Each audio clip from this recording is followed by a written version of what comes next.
Hello?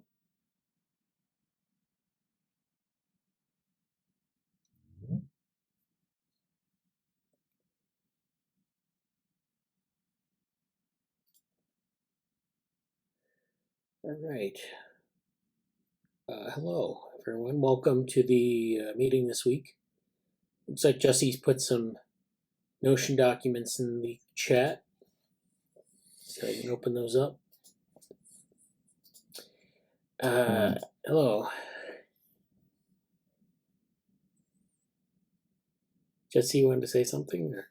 I was just saying morning. That's all. Oh, okay. Good morning. Good morning, Morgan. Nice to see you again. It's still dark here. Yeah. And Amanda and Kanishkan, welcome. I don't know if Kanishkan looks like they're new here. Yeah. Hi. Would you like to introduce yourself? I'm Kanishkan and I'm from India. I'm studying mechanical engineering. I'm a fourth year mechanical engineering student, along with a major in robotics. And I wanted to apply for the VR project in the Google Summer of Code. Okay. And get started with the team as part of this meeting, I guess. Okay. Yeah, it sounds great. Yeah, we'll be talking about that in soon. We have, if you've been in our Slack, for example, if you joined our Slack, you know that we have two channels, or maybe you've seen two channels. One being the _start here channel, and the other being the Google Summer of Code channel. And so be sure to join those. Yes, yeah. I've even sent a message of my background, and I've attached a project as well, I guess. So okay. All right. Yeah. Thank you. Take a look. Will I also be getting access to the Notion link? Or? I don't know if we have. I don't know how Jesse's managing that. If you would like to have access to it, you can send me your email. Should I be sending it through Slack? Just put it in the chat here. Yeah. Yeah. All right. So yeah, that's good. Thank you for the introduction. Amanda, you were gonna say you were gonna give an update or something. Sure. I don't have too much of an update. I submitted to the EI conference. I looked at the breakout room schedule and I'm on it, but I haven't heard anything back. But I'm looking forward to that. Cognition Futures Reading Group is going great. I see in the Notion that Jesse wrote down a note for another reading group that I would like to host if there's interest on Norbert Wiener's Human Use of Human Beings, just as a casual informal reading group, not necessarily project oriented, although it would be a good chance for a blog post or any intern that's interested in developing writing skills. It would be a good chance, a good opportunity for that. But I'd want to start that sometime late April or May. Yeah. Yeah.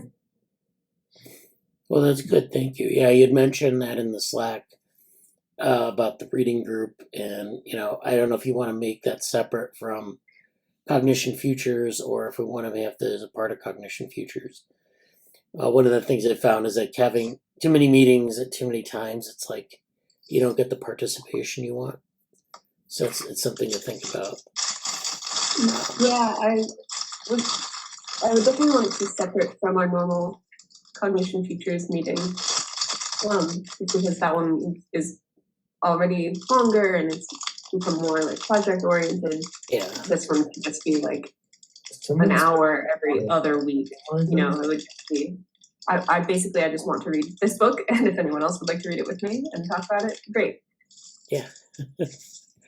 There's a lot of crunching noises somewhere, so if Oh. someone could mute that would be good. Yeah. Yeah. Yeah, we can talk more about that a bit later, but I don't foresee it to be a. It's not going to be competing with anything else. But more about that later. Any other general updates people have, introduction, before we get into? Yeah, I don't know if Raj had an update. Yeah, so actually, I continued trying resolving the PyNet logo errors. I made some progress with it.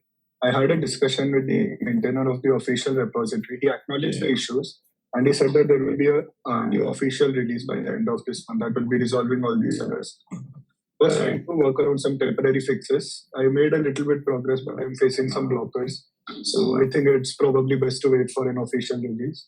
And apart from that, I went through a YouTube playlist and some videos revolving around the fundamentals of NetLogo and agent-based modeling in order to get comfortable with the software. I also made the first draft of my proposal that I got it reviewed by Bradley. I made few modifications to it. I have added the timeline also. So I'm awaiting the second review so I can iterate on it accordingly. So I'll be continuing with that also in the coming week. And there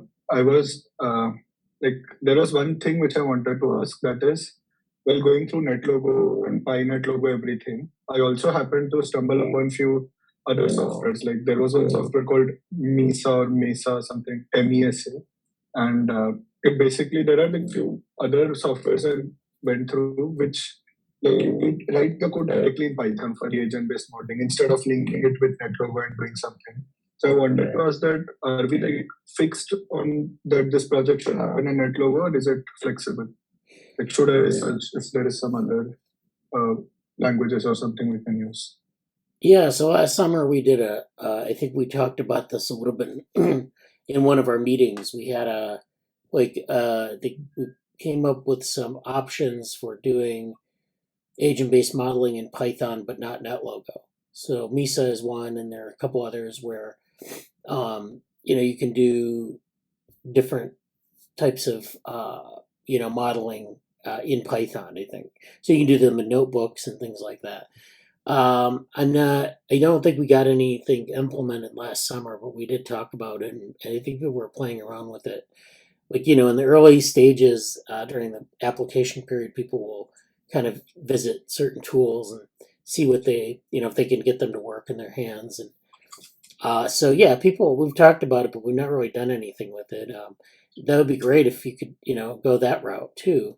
Now we have, for the project that you're talking about with the open source sustainability, we have models in NetLogo, but we don't know how, general we can make them. In other words, if we have our models that we already have, and we could build more models, or we could take the models we do have and make them more accessible to people. So what we've been doing is we've been using NetLogo in the NetLogo language, and then putting that on the web, and then having people plug in things, their parameter values, or maybe a GitHub repository, that sort of data, and then running these simulations. But an alternate way of doing it might be to have a Python tool where you can run basically the models that exist, but in Python, where you don't need to have that interface. It just makes it more portable. And, so there are ways you can do that too. So I would definitely encourage you to check out those kind of options. And make sure you can find something that works. I know we were talking about PyNetLogo last summer. We did some work with it, but a lot of these tools are, sometimes they don't get updated, or sometimes they, for exactly what you want to do, they may or may not be the right answer. Okay, I'll try to research some options and let you know in the next meeting. Yeah, if I it'd be come up great. with some good options. Yeah. Thank you. Yeah, it's good. So yeah, I'm glad to see you're making progress on that. And I'll go through. I'll keep going through your application, and I offer that to anyone, as I say all the time. If you want to send me your proposal to review, I can do that.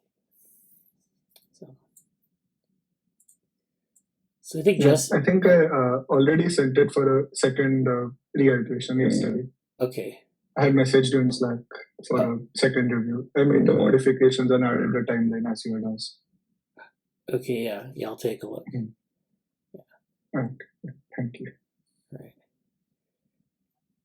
All right. So I think Jesse wanted to, or what is the plan here? Well, since you asked, let's dive into the notion space today. Here's the plan. Any other? I think we covered everybody's introductions. I guess my brief introduction. I don't know if you want to say anything, Bradley, for your week or whatever. I don't have anything right now. I mean, my introductions are basically, I'll talk about them most later, but I met with Bradley to talk about some admin stuff, which we'll cover later. Stochastic Parrots Saturday we'll cover later. We mentioned the reading group. We'll be focusing on this again. There are other like personal things. Also, I don't think Hussein will be here today, but Hussein has some positive news about being accepted at opportunities they were looking forward to doing. So congratulations, Hussein. He may not be as available during the summer. I'll let him kind of disclose what he wants to do with that, but good news for him. Let's see. Just for record, I'll say Parents Day. Let's see.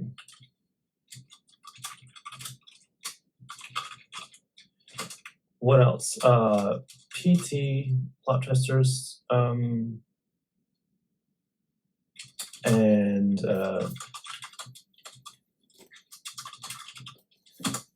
I'll get to that maybe a little bit later. I guess I'll say that now because it's not really a coherent thing.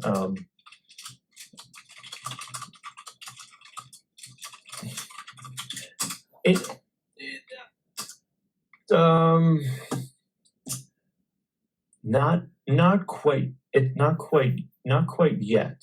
But maybe in later April or May, as the semester's turning, I'm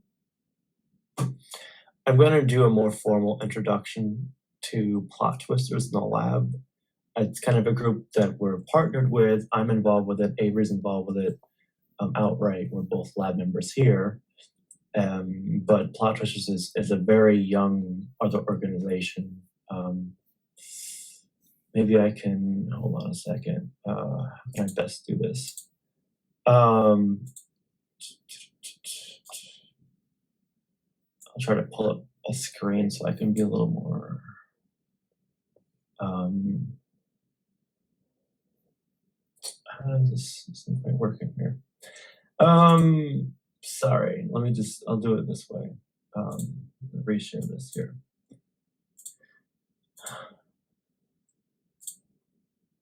For those of, I don't think a lot of folks here will really work. There's not a whole lot to show publicly for plot twisters yet, so it's a little tricky in that sense. But basically, we're making a game world. We're making many things, but we're making a game world, and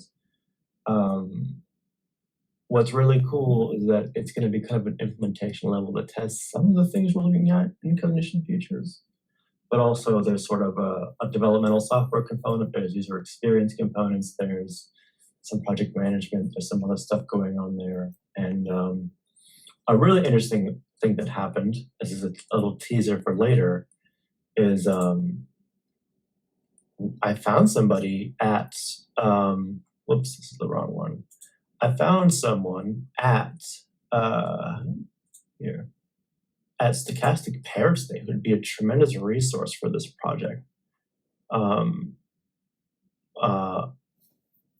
Mark Rydell, I think it's Mark, but he actually got a grant to do narrative generation for education, training, and healthcare. And it's quite related to, he got an NSF grant. And it's at Georgia Tech, which is actually where I just applied. And I think where Hussein may also be doing graduate work, which is interesting. But he got a grant to do automated narrative generation computer systems. I'll make this a little bit bigger so you can read this.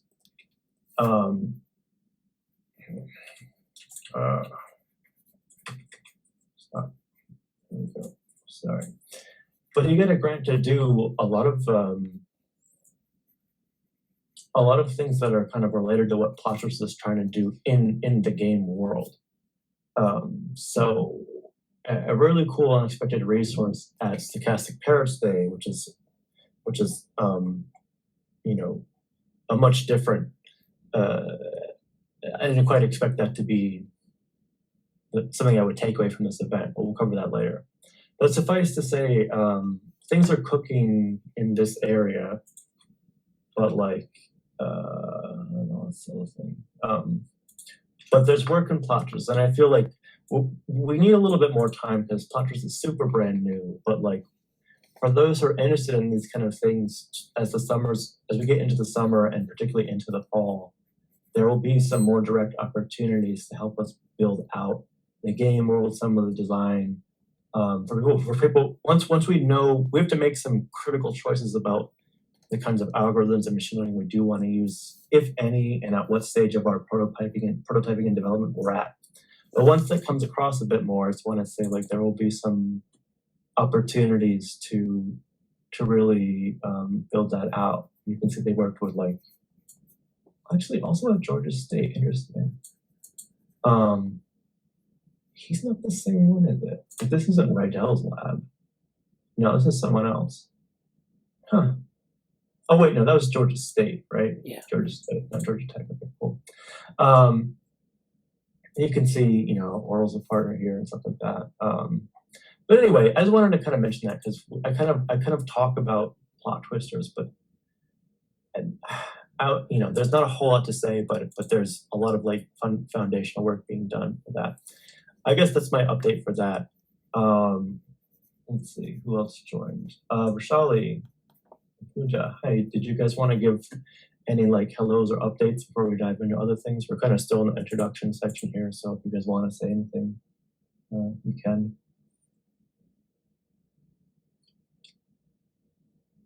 Oh, that's okay.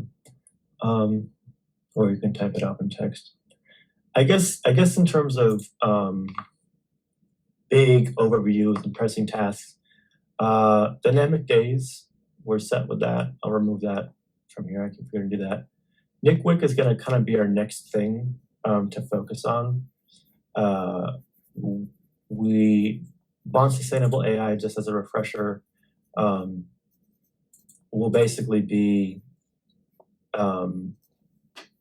just a sustainability auditing tool. So I know Brian's been kind of very busy lately, but we'll be focusing on that later on. That's more of a May. That's a post Nick Wick thing to do. It's not currently pressing, but it will be pressing in a month or two. We've all submitted to the International Conference on Embodied Intelligence. We're going to have Amanda's. We're going to have Bradley's. I have something on the methods project. I think that's three of us will be presenting there. I don't know if we have. Do we have our time slots yet? I don't know if Amanda, if you selected one or not. I think Amanda and myself have time slots. If you go to the website and you go to the tab where they have the schedule for the breakout rooms, And I don't see Jesse on there, but I don't see it filled out either. So it might be that you haven't been put on the schedule yet. They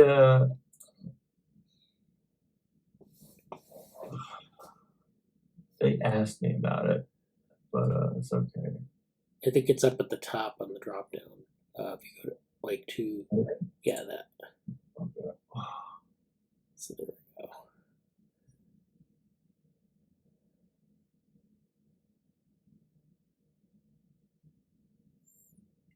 I'm on this one for Thursday. Okay. I don't know where is that. Did I just see Charlotte? Oh no, a different Charlotte. Yeah.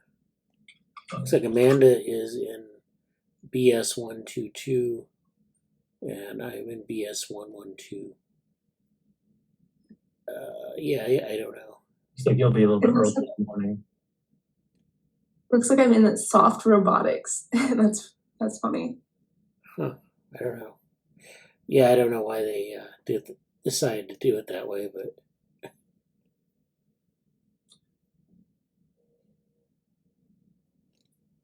That's okay. Okay, so it looks like you guys are Wednesday. Bradley's Wednesday morning.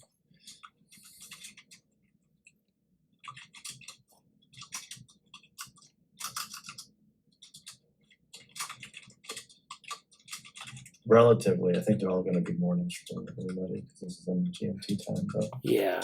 Well, I think it's afternoon GMT. So it's noon. But it would be morning for us. cool. So yeah, that's next week. If people want to talk about stuff, I'm going to be pretty slammed.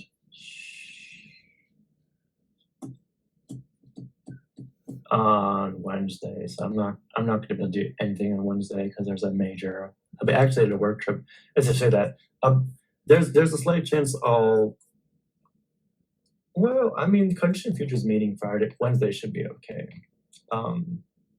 Slight chance not to cancel it, but I'll be doing a major Tuesday and Wednesday next week. I'll be particularly not available. So anything on those days, Well, you'll probably need to do your talk Thursday morning. Like it'll be pretty early for you, won't it? I think that's 8 o'clock Eastern time, 12 o'clock GMT. So, but Tuesday and Wednesday I won't be around. But for Thursday I'll be available for that. Okay. Yeah. So that's good. If anybody has any particular questions or concerns about that, let us know. I saw Amanda asking for slides and stuff like that. I think we're in good shape. Kind of the same thing for A-Life. All of our stuff has been submitted there. There was a call for A-Life. Oops.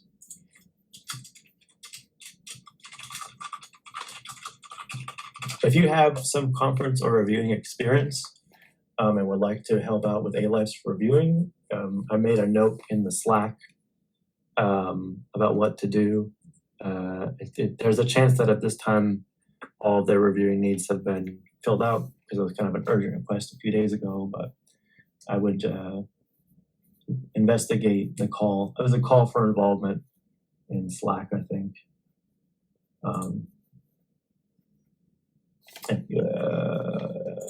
Check out call for involvement if you're interested in that. But I kind of expect it to be filled up by now, but you never really know. So reach out to them there. Let's see. We're set with A-Life. Pika will be coming up soon. FQXI is in full flow. Well, it's in open, and we have a couple weeks more to figure it out. I think we'll be turning on that. I don't know if you want to say anything about it now or later, Bradley. Well, yeah. So actually, they do have it open now. So if you go to, let's see if I can go to the website here. Well, I mean, this is what it bases on the website. Yeah. Well, I mean, it's basically. That's the website, and they have the details on there.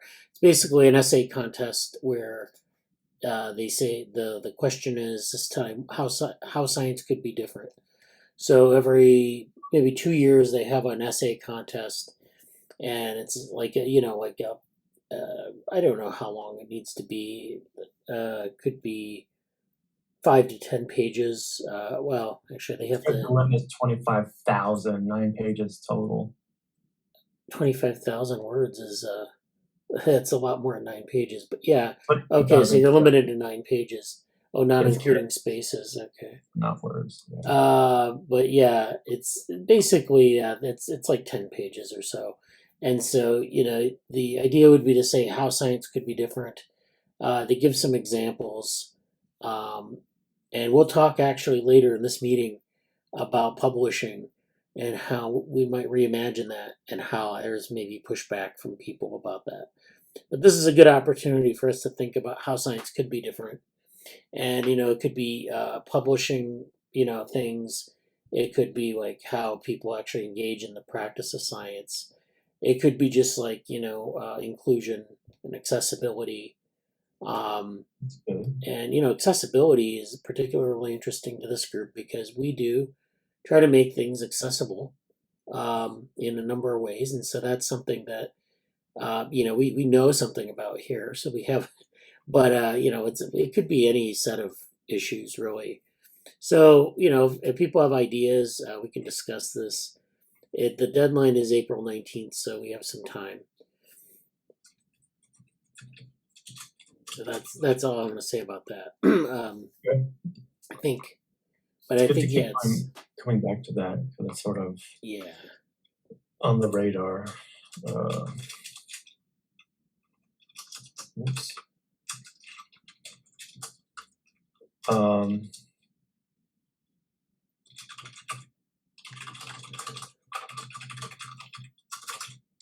Yeah. So this is pretty much everything on here. With some we'll talk a bit about next. Stochastic Parrots Day is up ahead. I didn't attend the Froze workshop, but I saw a few things posted about it in Slack. So we'll get to that later, maybe. I think this is pretty much our situation. As you can kind of see, we're kind of got this going on, and this needs to be. We need to do a little bit to prepare for this next, but right now we're in a slight period. Basically, the parties for lab right now are finishing up our presentations for the next week's embodied intelligence. Where did that one go? Yeah. This should probably be through 22nd maybe. Yeah.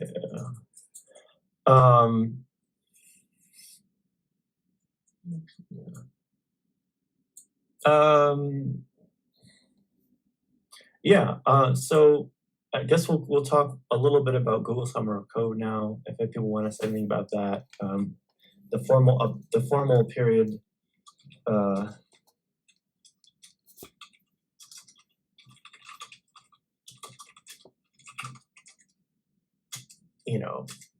That you can start submitting there, but we have people are asking conversations about everything with us here, which is good. I don't know if you want to say anything about it, if you want to have any questions about that before we move on to other stuff. So yeah, in the last couple of weeks, the meetings for the last couple of weeks, we've kind of talked about some issues about how to create a application, how to flesh it out, and the contents of what you need to have to submit a application. So the first step, of course, is to pick a project, and we have our projects on NeuroStars, and I think everyone in the meeting right now has probably been there. But we have our projects listed. So we have a project on open source sustainability, a project on VR and AR, and then a third project which is associated with DevaWorm, which is graph neural networks.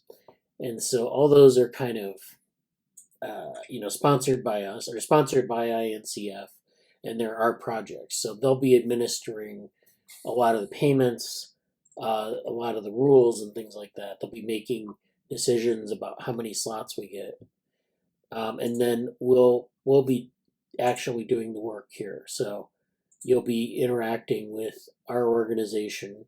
We'll probably do weekly meetings during the coding period. There's a community period right at the beginning of the formal GSoC summer. But if you're applying, you're probably, you can start now writing, but of course the portal opens, I think, Monday for applications. So don't worry about putting an application in early or as soon as possible. I don't know what the deadline is for the application submission, like in April 15th or something. It's in April, so you have time to go through your proposal. You'll want to start writing it as soon as possible and get feedback from me. April 4th. Okay, so it's pretty. It's not too far off. Proposal deadline is April 4th. So basically, you need to have 3 components. You need to have sort of an introduction to the problem, and then how you would solve that problem. What would you do during the summer? So for VR, AR, I've talked to a number of you about building stimuli, like building experiments or building models or resources for scientific applications. And again, this is something that when you propose it, you should kind of give some idea that you know what you're doing, that you've played around with the tools that you need, kind of what you can do, what you want to do. And then you're going to put, that in your proposal. You might have some screenshots of some things you've made or some simulations you've run. There are different things that you can demonstrate that you have some grasp of the project. And then to have a timeline where you propose that you're going to do things week by week. So we'll probably have 1 meeting a week where people meet and they give reports on their GSoC activities, and they give reports on what they'll do this week, what they'll do next week, and so forth. And then, you'll be working on your own on the project for as many hours as is specified in the application or in the description. And then, it's pretty much you have to be able to work on your own, but, we'll give you ample supervision. And then at the end of the summer, you would have a completed project that you could, put out as an open piece of open source software. And we'll talk about open source software during the community period, and we have a special interest in open source software. We've done this a number of we've done Google Summer of Code for I think 7 years, or I've at least been a mentor. And between this group and DevoWorm, we've been doing this for like 7 years. So we have, a pretty good flow of things. But we also have some experience in how to make, how to take a project and move it from year to year and build on what was happening in the previous year. So if you create software, sometimes it'll lead to other things. So we just put out a preprint and submitted to the ALife conference paper on last year's open source sustainability work. So that's in the Slack, actually. I think I posted it in the Google Summer of Code channel. So if you're interested in that project, there's a paper now on it, which kind of goes over all the details of the models and the vision. The VR stuff, we don't really have a publication, but we do have a Discord, which if you look in the Google Summer of Code, you can look at that. Yeah, that's the paper that I was talking about. But do you add the Slack up, Jesse? I can show. I'll show. Yeah, there we go. So that's the Discord server. Principles of bits to matter to mind, and we're doing these separate Discord servers, sort of as a way to like circumvent a lot of the limitations of Slack, because Slack is not letting us have a large archives of posts anymore. But that server actually has a lot of structure to it. So we have things where we're putting in, different resources on methods, different resources on topics like VR, AR, AI, VR, which is artificial intelligence in VR, human augmentation, things like that. So definitely that's a place where we can have conversations about this stuff too. It's one of these things that's very abstract and it's hard to get your head around, but it's also that requires a lot of discussions and a lot of sort of pulling up different resources and sharing them. So that's the GSoC overview for this. And then in the graph neural networks project, we have a separate meeting for DevoWorm on Mondays, and we have a separate YouTube archive of meetings.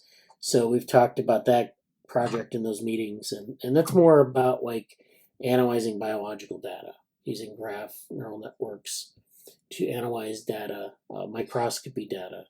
And so if you're interested in that, we can talk about that more separately. So that's all I'm going to say about GSoC. I'm looking forward to people getting sort of in this home stretch of proposal writing. So if you have any questions, please use the Slack to ask them and discuss things. And hopefully, we get a lot of applications, but I don't know how many slots we're going to get. So if we get a lot of slots, that's great. If we get like one slot, I don't want people to feel like they're being shortchanged. But we do have that limitation. And if you don't get selected, you can still work on a project over the summer with us. We have, we'll have our groups where we're doing, development and working on, having discussions about open source, and so we can still build things from, say, a proposal to something that resembles an open source project. Yeah, just to kind of hype that up for a second, I didn't get accepted at Google Summer of Code the first time. I think only I think only Stefan did, if I'm correct. Yeah. But Stefan Z and Ankit Gupta, I believe, were the three besides me that kind of went through that cohort. 2019 cohort.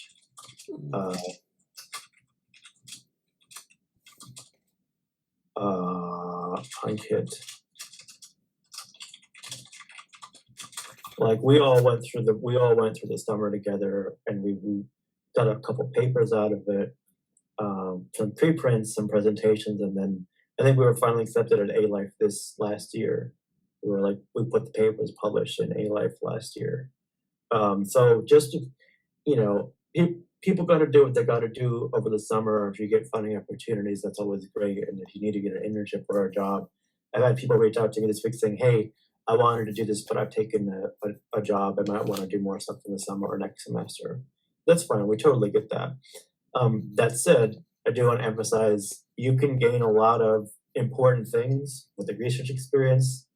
You can gain more clout and experience within this lab to do stuff. That's kind of why I'm here.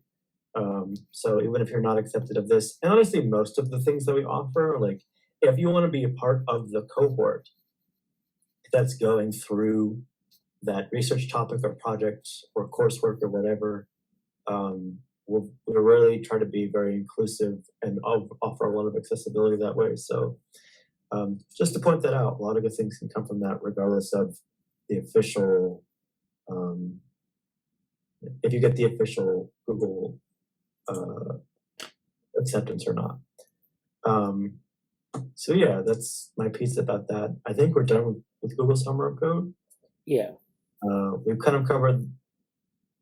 Would you want to say more about this later? I forget. Well, we'll talk about that next week. I'm not ready for that yet, but I'm going to talk about something related later. But okay, cool. I think we pretty much covered this. There is a review request, as I mentioned. Nick Week 2023. I don't think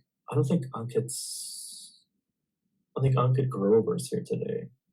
I see someone new. I see someone named Simon who's just joined. So I don't know if someone wants to say hi.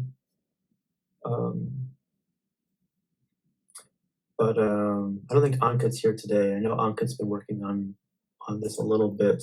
I think they've shared their slides. I'll just show Slack, I guess. Ankit in Slack, was it here? Yeah, Ankit's working on this here. It's cool. I'll defer to them if they want to say more. I've been doing a little bit with Jen on that part of the project, and then kind of after this week, we're going to be turning our focus on MICWIC in general. So that's kind of where we are with that. Cognition futures. What I'll say quickly about this, oh, sorry. Oh. Something about joy programming? Yeah, as Morgan, Simon has been working on re-implementing the joy programming language, among other things. Welcome, Simon. I assume he's from NeuroTechX. Manfred von Thun paper. That's the joy programming language. Yeah. Okay. Yeah. That's great.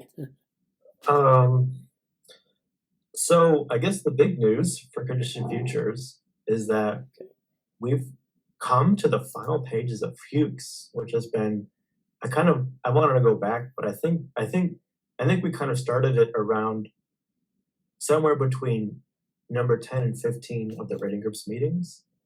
So that's like 15, 20, maybe even 30 weeks of meetings. It's a long time on this book. But basically, we're at the end of that. We're really making some nice progress on project development and where we are. And I've been doing something to that end. We're kind of thinking about what we want to do next. I think we're going to be a little more paper focused and just like basically read a paper over the course of the week and share it. It can be a 2-minute review. Like it doesn't be a big deal, but just really focusing on bringing stuff we read and getting more breadth and depth, more looking at a lot more smaller things as opposed to just a big chunk of a book right now. We kind of have these lenses that we're looking at now. We have some really important driving questions that I'm going to kind of refine for the next chapter that we're in. Well, some of those driving questions have been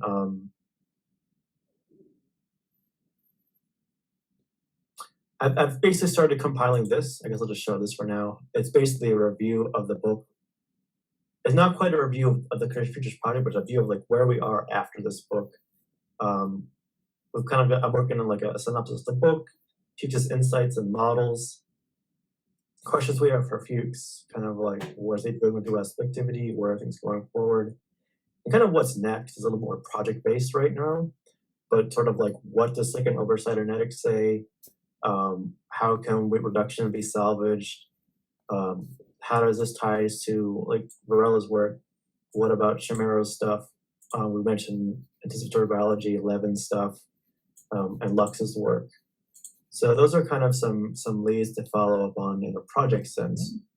But we're kind of at an interesting space of, where we're kind of at a changing point, and it's exciting. And a lot of really good inertia from people coming with different ideas, and really appreciate that. But yeah, that's kind of been a lot of good things are happening this week. I'm looking forward to. I think the reading group. I'll just jump to that now. I don't really. If anything, honestly, it would be a great for the Society Ethics Text folks to kind of get into that. But I honestly, I think basically my take on it, and Amanda, I'm kind of fine with you leading it. I've read the book a little bit before. I'm familiar with it. I've quoted it a few times in different ways. And I'm very happy to go through it again. I do want to make it inclusive, but also like it's not going to be as centered as Cognition Futures Reading Group is like project oriented and project based. But this is kind of going to be Amanda and myself, and maybe Bradley. Bradley, you don't have to be there for this. Like, if anybody wants to join when we set a time, it's going to be centered on Amanda and probably myself. Like, I think we're going to be the most interested people doing it. It's probably going to be weeknights during, like American time weeknights in the evenings, which will probably be harder for a lot of people. But we may try to record them and make it asynchronous to an extent, which I'm fine with doing. I'm actually really okay with that. Even just like post it on YouTube and get feedback that way for people who want to join. But I haven't like talked about that with Amanda. I don't know what she wants to do with all that. I like that idea. Because Yeah, that would allow us to like refine our like recording and posting process too, instead of recording things and then going into a void. We could like actually have a little YouTube playlist. That sounds good to me. And that's like, the thing is, as a sort of a side comment about Condition Future stuff, ooh, that might be a fun way to break things down. I've recorded a lot of the Condition Futures reading group meetings, but I haven't. If I put them on YouTube, they've been like private, and part of that's because some of it's been a little more in-house and speculative. But I could see an idea for future.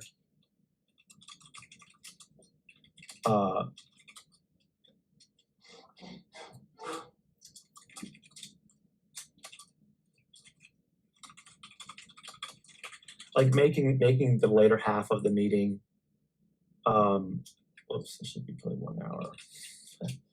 Making the later half of the meeting be something we actually make somewhat public and do discussion. Because I think part of our, like, if we can generate discussion that other people want to see and read about or hear and talk about, like, that'll be useful for our project too. We don't have to do it. And a side comment is, like, I'm considering making podcast eventually about some of these discussions, but that's quite down the road and not really here yet. Oh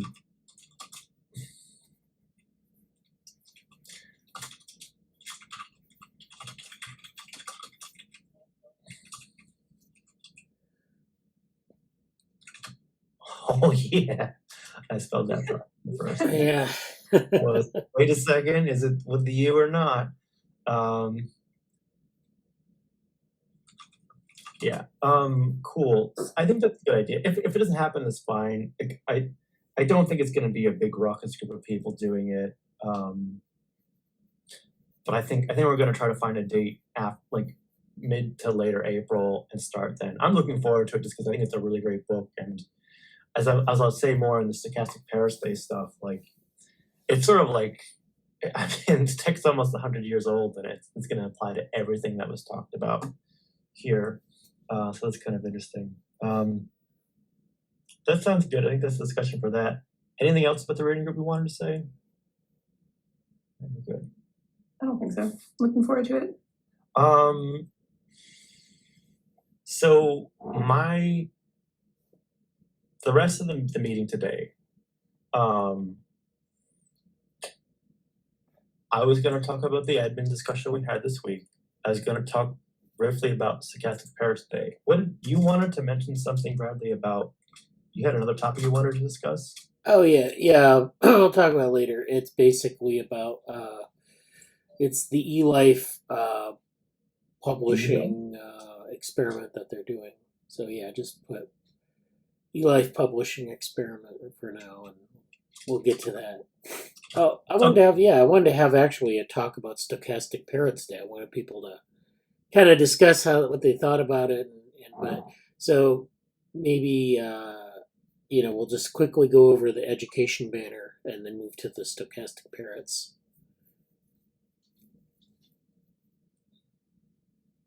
Hello? Yeah. Okay. I'm just typing to Simon.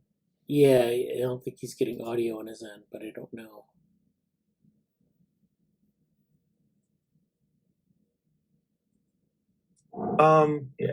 People can probably write better than I can right now. Yes.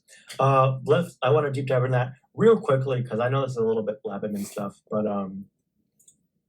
basically had a meeting with Bradley this week to kind of catch up on stuff.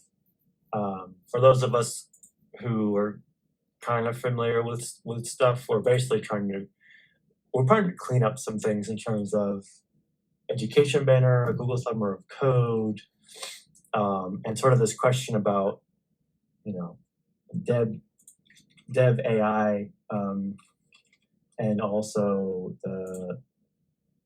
I don't know, like we have a lot of things going on. How do we clean it up? How do we organize things so it's easier to do? It's kind of been easy with, I guess I'll quickly reference, yeah, like I made these specific like portfolio websites for the different projects. For this one, Future for Society, Ethics Text, for the internship program, but we're kind of like, there's so much stuff that's actually happening within this education banner and a bunch of other things. We've kind of been trying to figure out how do we organize this and how do we do stuff, because we want to we want to be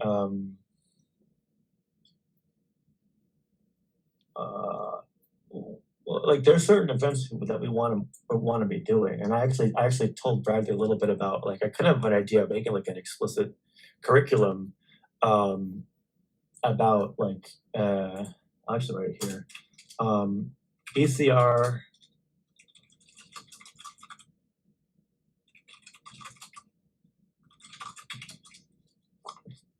Like I would love to put together a program that's specifically about tips, tools, training, project management, whatever, for those getting into this space. Because what's really funny, what's really interesting about this, and I might call it something different, is that whether it's work in plot twisters, whether it's work in some of the New York Celebration of Women in Computing, or whether it's work in, I mean, kind of my day job, that's more proprietary.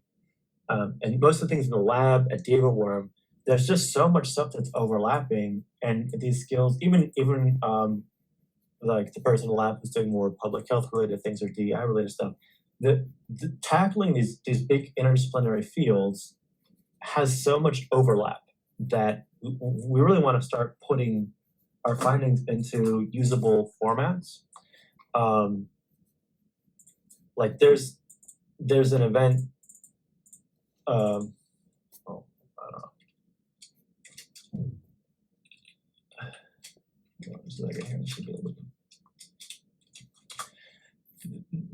Some events that are already in my mind are like having a discussion where, like, Bradley and I talk about what it's like to design and develop and project manage interdisciplinary research. Bradley's obviously doing a course, which I don't know if you want to talk about this week or not, but Bradley's doing a project management course already that is in there's a Discord about it. It's in one of the Discords, and it's about sort of open source project management, I think is what it's about generally. Yeah. It was. Like Bradley's doing that now. Has kind of invited people to kind of participate in that online if they want to. I think having like a discussion about that would be really cool. We've talked a little bit about this culture of demo and die, and like the culture and the way to be constructive and things like that. I'm thinking about this like,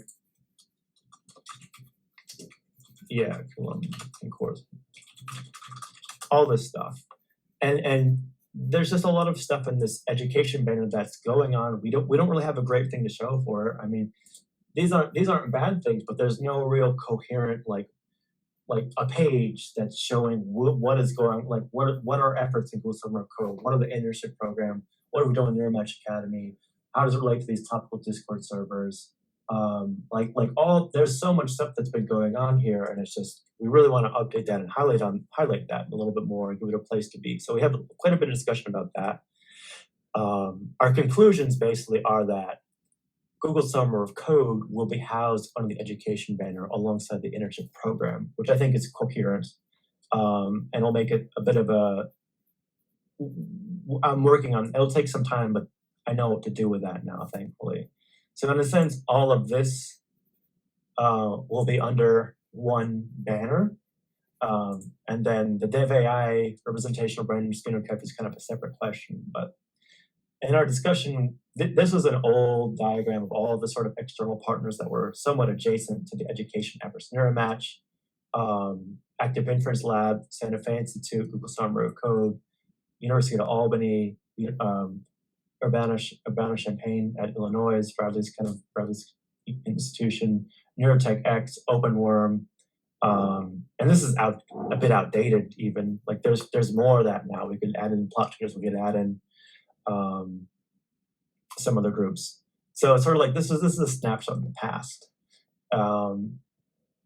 And I am slowly, as this isn't ready yet, but there will eventually be a Google Summer of Code space in Notion.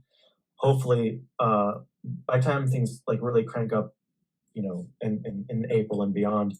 But I'll have like a homepage that kind of keeps the tasks, a board, resources link. We'll start building it out a bit more. But that way there can be a Notion space that has all relevant links and stuff people can do. And then also a little bit more of a coherent web page that can lay out some things too. That's basically what we have talked about. So we don't have a whole lot of like cool things to show yet, but a lot of the hard project management decision-making work has been underway. Yeah. I'll toss it to, we had a question from Jyoti about what is AMFOSS? Yeah, it's like we've had, for GSoC, we've had people, like different organizations that have kind of been sort of bootstrapping people to apply to our projects. So MFOS is a group in India where I can't remember what university it is, but in our DevaWorm group, some of our projects, they've had a lot of, we've done some outreach there with some of our previous GSoC students. Yeah, Merida University, yeah. So, there's been outreach there at that university for some of our DevaWorm projects. So, like in DevaWorm, we're doing this software platform, and it's good to have like students who, okay, yeah, Raja's from FOSS. So, it's good to have that kind of outreach where, students are getting exposed to some of these tools, and then they're seeing people who actually have succeeded in GSoC. I might flush that out because I think that's important for GSoC, is that we've had cohorts from different places, and to make sure that we know kind of where people are coming from, because a lot of the GSoC participants are students, and they have places where they're doing their studies, not in our project, but so I mean I think that's a good thing. And then with CERSI, that's associated with SUNY Albany, so we have a whole pipeline of people there where we're getting people like Brian McCorkle, who has completed his project, and he's actually sponsored a student project through that university. So we're actually developing these pipelines with the universities and students at those universities. So I think that's important because it does give them like kind of a role model thing where you see people who've done this already and they've been successful, and it encourages other people to come in and do this. Yeah, I would like to. That's to be an important part of like the education page is like. I'll just do a checkbox.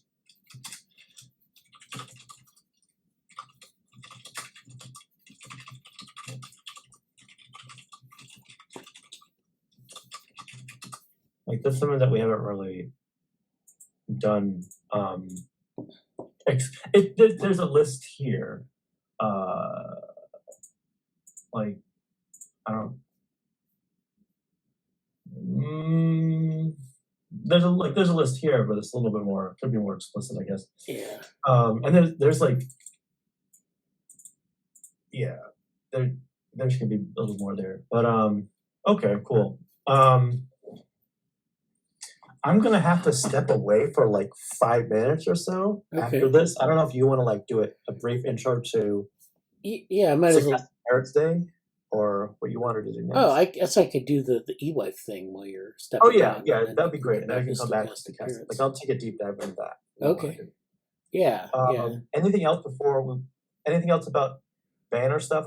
We could get into like some of the messier things about Dev AI and Vivo or representational brains and phenotypes, but like I don't have a lot to say about that right now. So, No, I think we'll leave that for later. Okay. But yeah, thank you. So yeah, let me share my screen and then you can come back. Yeah, you can do that. Okay. All right.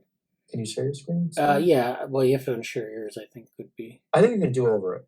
Okay. Well, let me do it. So let me share my screen here. I was going to talk about this eLife initiative. So it's a basically an experiment in publishing. So let me set this up. Yeah, I can see it. Okay, good. All right. So this is. Here it is. Okay, so this is a model. So what's happened in academic publishing over the years is that people have traditionally published in journals. And journals were these paper volumes that they would release with a series of papers in it. And you'd get them, in the mail, or you'd have it at a library, and you'd have to do things like, read it at the library or make copies of it, photocopies and things like that. And it was pretty inaccessible to people by and large. With the internet, of course, people started posting PDFs, but we still have this journal model where we have journals, we have papers that get peer reviewed, and it takes a long time for them to get out.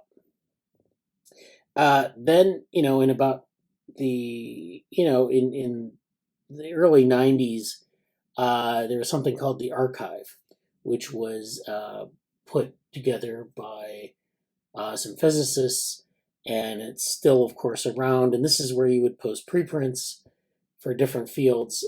You would post a paper, you would get feedback, but this would all be sort of on the internet in the public domain. So you could post a paper without it being peer reviewed, but then, people would know it wasn't really peer reviewed. You could get feedback, you could improve it, and put out a new version of it.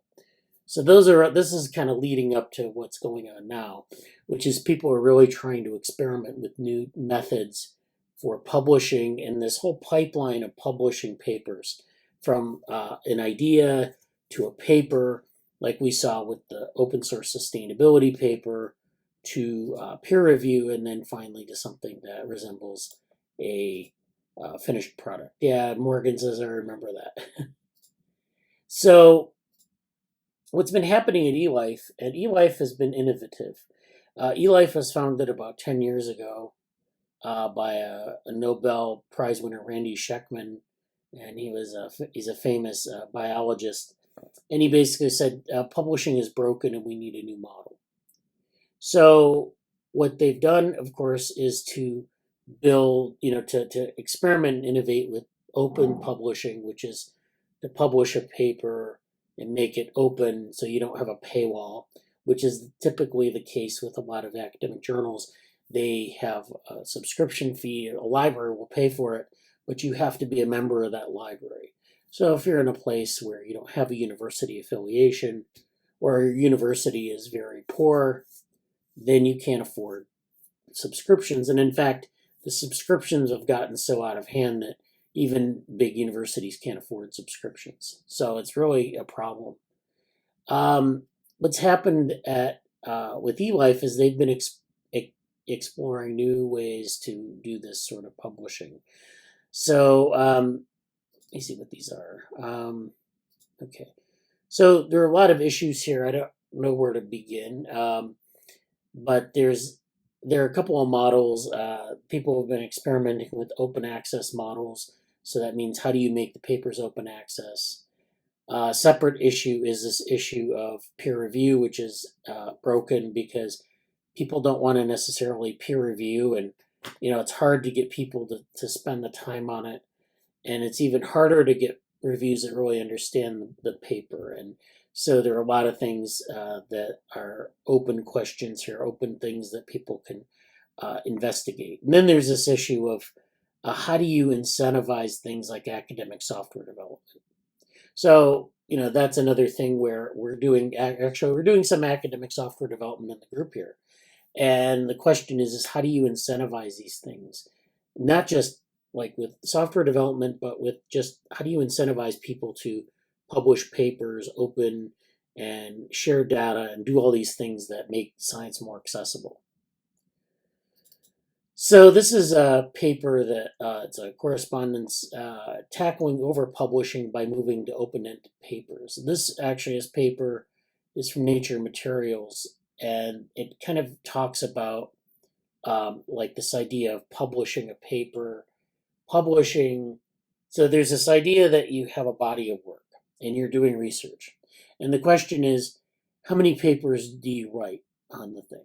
So with that open source sustainability example, we had last summer we did some GSoC projects, and then we've been working on a sustainability tool, and now we have a preprint that kind of describes that work, puts it in the context of what we want to do.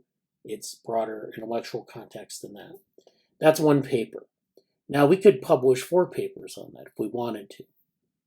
But the problem is that you don't want to slice the salami too thin. That is, you don't want to make a paper for just like one little thing and it's disjointed and it doesn't necessarily help anything.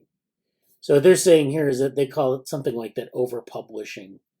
And one way to avoid that is to move to something like open-ended papers, where you just have a paper that you revise and you release a new version every year. And we've done that with different papers. You certainly can do that with preprints. You can have a new version every year, or you can have versions when you get feedback from people and they give you, usually it's like you'll submit it to like a conference or a journal and it'll get rejected, and then you revise it and you put up a new version of the preprint. And this can happen a number of times. So this is, open-ended papers are a way to go. Certainly you can have regular versions of it that update the work. And, it helps because it gives people the latest information, but it also gives them some background. eLife has been involved, like I said, in a number of experiments. This is not working for me for some reason. Okay. Let's open up. Okay, so that one's not opening. They've been involved in a partnership with Preview, which is a platform for preprints and finding preprints to move to the publication stage. So typically there's something of a pipeline where you have preprints, and those preprints get published, in a formal journal setting. And so the preprint gets posted. You get some feedback, but also, you want to identify a really good home as a peer-reviewed journal. So you try to shop it around, but sometimes it's hard for you to find the right journal because journals have different missions. They have different levels of fit, and so you can have journals partner with preprint servers or in this case, preprint organizations that sort of curate preprints, the best preprints that fit. A promising preprint might find a home at eLife, and it's not the editor going out and looking at thousands and thousands of preprints. It's sort of the curation process. So one of the things though the eLife's done, and this is the kind of thing that's been it's been kind of contentious lately, is this publish, review, curate model. So if this PDF works, okay. So this is actually another journal, Biophysics Collab, which is a journal that this is an international collaboration actually.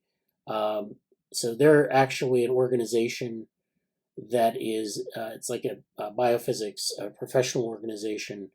They've announced that they'll shift to a full publish, review, curate model in partnership with eLife. So eLife has developed this publish, review, curate model, and it's basically this model where you put up you publish a paper like you would publish a preprint, but it would be under the purview of eLife, and then you would have reviewers review that paper, and those reviews would be posted on the website. So it would be like you'd have a preprint, you'd publish it there, it would be online, it would have the eLife mark, and then it would immediately get reviewed, or it would get reviewed, and you have the reviews, and then you could edit the paper.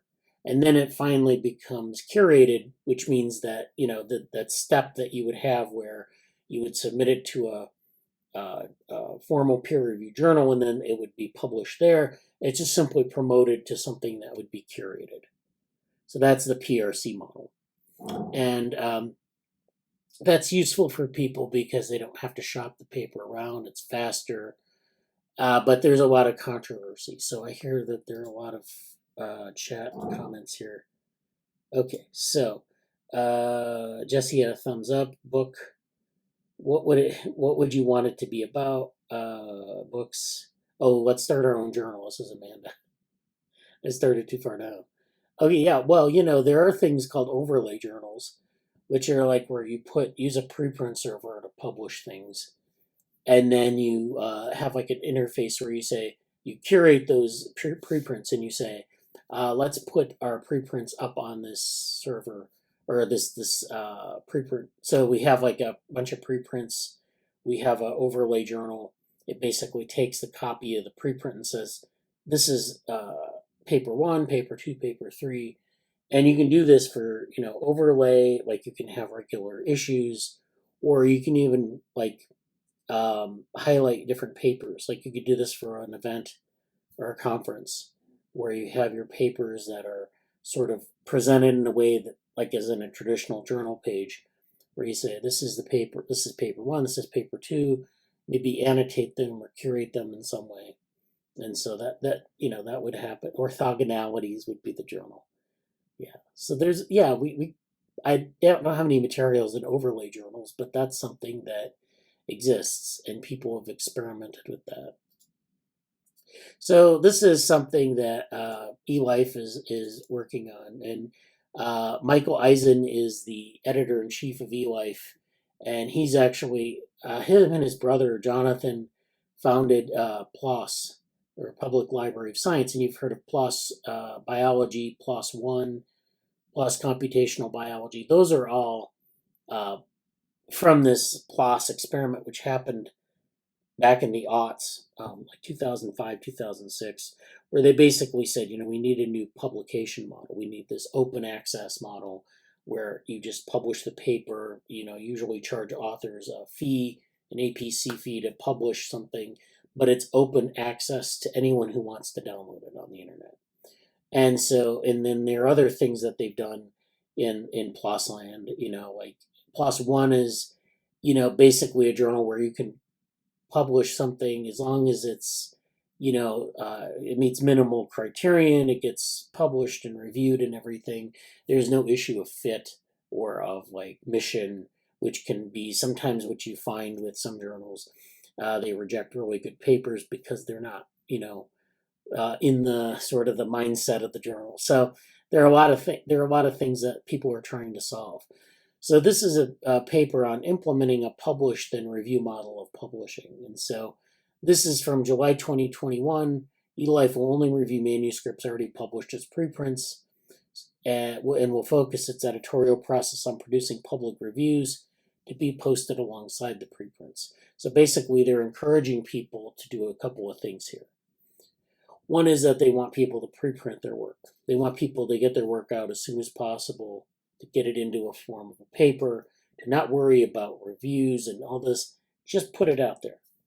And then, to make sure that it's legitimate, or to legitimize the preprint, we want to have an editorial process that makes the reviews public, that gets posted alongside the preprints. We don't want to slow people down, but we also want to make sure that there's some legitimacy to the paper.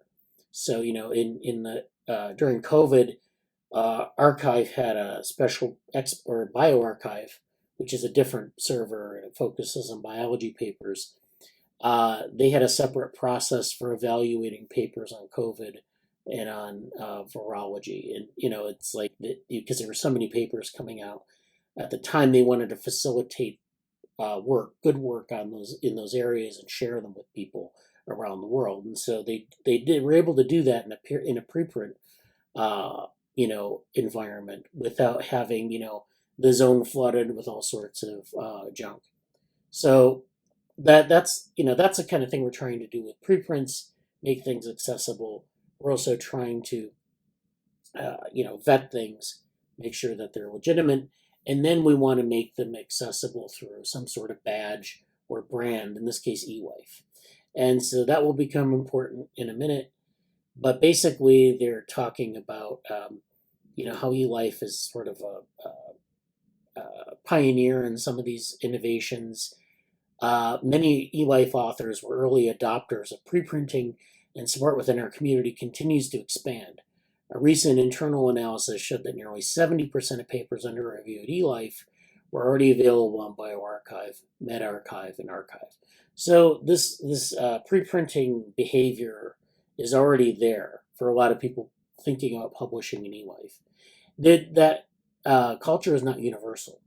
In a lot of areas, especially in biology, people look down upon preprints. They don't like to preprint things because they want to keep things secret, or they want to keep things kind of they think of it as like they don't want to get scooped, which means you don't want another group to like take your idea and implement it before you can do that. There are a lot of people have a lot of ideas about this where they're just not comfortable with preprinting. But in this case, people are already doing it, and if you're submitting to eLife, you're already likely to do that. So but then they're just making the point that, because people are already doing this, why do we need a journal? I mean, the only reason we need a journal is to have this vetting and perhaps the badge of like the imperator of this logo, which means something to people. But other than that, we don't really need journals. And so that's what they're trying to move towards, this world, post-journal world, maybe. So they want to reward preprints. They want to post public reviews. They want to be transparent. They want to publish not just as like a gatekeeping thing, but as curation, which is what it really should be. It's to curate the work in ways that reflect its value, to make sure that it's there for a long time. It kind of cuts through the noise of all the preprints that are posted. So it's maybe the best work or some of the most notable work. And so that's what they're doing here. That's their vision, and it started in 2021. And so, as you might imagine, there's been a lot of pushback. This is a proposal for the future of scientific publishing in the life sciences. This paper kind of lays out some of the issues I've talked about with how publishing and this idea of publishing and the best journals or the journals with the highest impact factor shape the behavior of people, and it's not in a good way necessarily. So these are recommendations that people have made, and then of course eLife is following up on this. So finally, this is actually something that's been very contentious of late. Oh, this is the thing on the tackling of publishing paper. This is actually something that Devang Mehta, who's was actually eLife ambassador with him, he talked about how recently some of the editors, and there are like a lot of editors in this journal, as you can imagine, you have a lot of editors for a lot of paper submissions. Some of them said they had no confidence in this new model. Now, it wasn't a majority of them, but it was a decent number. And so this has become a contentious thing. And there's this article, Strife at eLife, inside a journal's quest to upend scientific publishing. So this no reject model, meaning that you don't get rejected, you have your preprint, the reviews come in, they may be good or bad. If it's not a reject, it's just like, maybe you don't get curated in the same way, or people know what the flaws of the paper are. Some people are threatened by that maybe, or they don't like it. And so this is a paper, this Nature feature talks about some of that struggle. And so this is, I can't open it again. It talks about, how Michael Eisen is under fire by some people over this model. And, it's, again, most people are for it, but some people are against it. So that's the publish, review, curate model. And then finally, I wanted to talk about this paper here, which is a Nature, Ecology, and Evolution correspondence. And this is talking about better incentives are needed to reward academic software development. And so alongside preprints and open access of papers, we also need to have software development in academic settings where you don't really have profit motive, but it goes hand in hand with papers because software innovation has to happen. Who's going to do the work? Is there a reward system in place? Is there a reward system in place just for publishing preprints? That's why people like high impact factor journal articles because it gives people social capital, and so it is with academic software development. So there's this cartoon that says top notch science department. This is the office here, and then they're publishing papers here. Their papers weight scale. So they're weighing the number of papers that they're publishing. There's this idea of building over publishing. Obviously, they're doing that here. There's a grant dispenser, so the more papers you publish, even if you over publish, you get grant money because these papers will be cited, and if they're in these glamour journals, then they get cited more, and you get more grant money, and then you get promoted through tenure, and then people will consume the papers or contribute to more papers. This is just a vicious cycle if it's not for a reason. So that's in papers. Now in software development, this is a little bit different. You have this is the basement. This is what happens when you have these papers published, and you have a lot of papers. There's a lot of software involved, perhaps. And so what happens is in the basement, you have this software development problem where you have all this software being generated in all these papers, and it's not well maintained. This is one of the reasons why we are concerned about open source sustainability. People, the user support is weak or non-existent. There are a lot of bugs, so the software isn't necessarily, doesn't allow you to replicate results. There isn't a strong culture of like fixing bugs or security upgrades or any of these.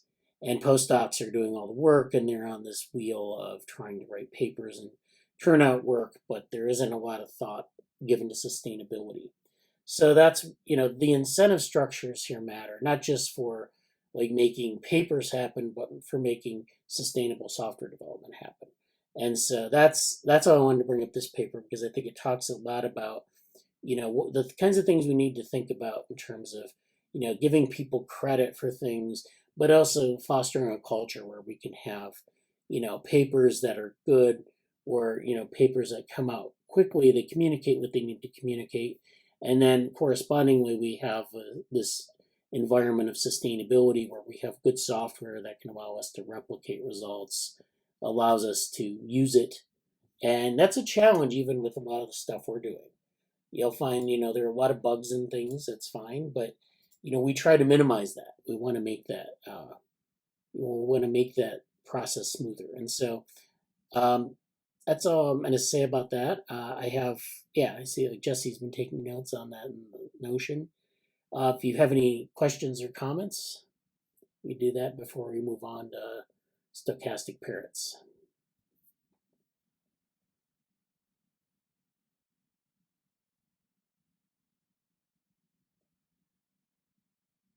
All right. Looks like Jesse's tweeting something. I was a bit muted there, yeah. Yeah. Oh yeah, MS of data management, academic software. Yeah. Well, what's really frustrating is like the new Twitter. I think they bumped heavily. Like if I do this, there's no way any of these should come up ahead of the lab. But like the lab was like, I had to scroll down 2 or 3 times to get to the lab just because I think they're promoting the paid stuff more, and it's like it's just so tedious to scroll for. The thing that I mentioned most in my entire Twitter timeline is the lab by far. It's like, come on, Twitter. I'm complaining about this because of their weird practices. But anyway, I don't really know what this is about. Do you? I haven't read this yet. But all right. Well, why don't we move on to Stochastic Parrots and I guess I'll go to my timeline for that too. But to bring that up, for those who attended, first of all, I encourage anybody who attended and wants to talk about it, please take notes here. Like that doesn't have to be me taking notes all the time, but folks can take the notes that they want to take, especially here. For those who don't know what it is, does anybody who did attend want to give an overview of what the event was or why it happened?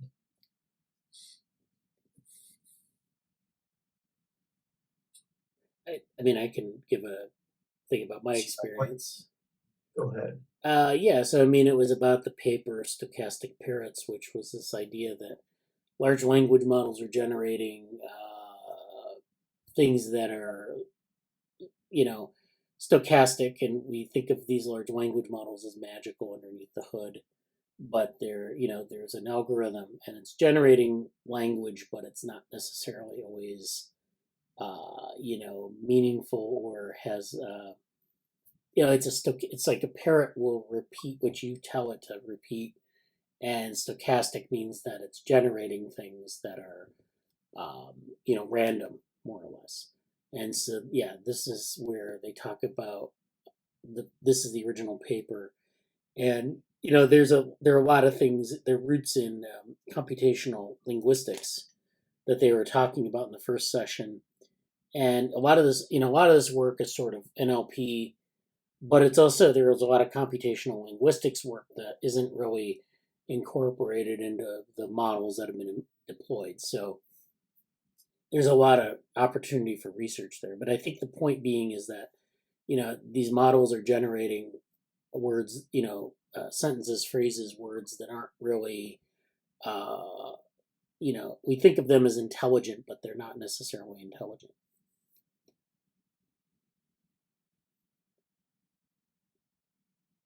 I mean, yeah. Yes, and I would say that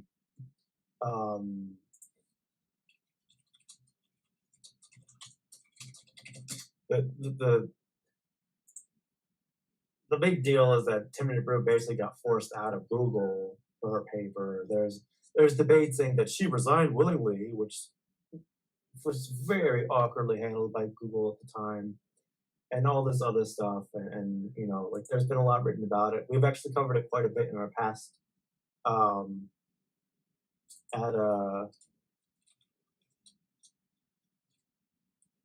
We've covered this quite a bit in this group's efforts.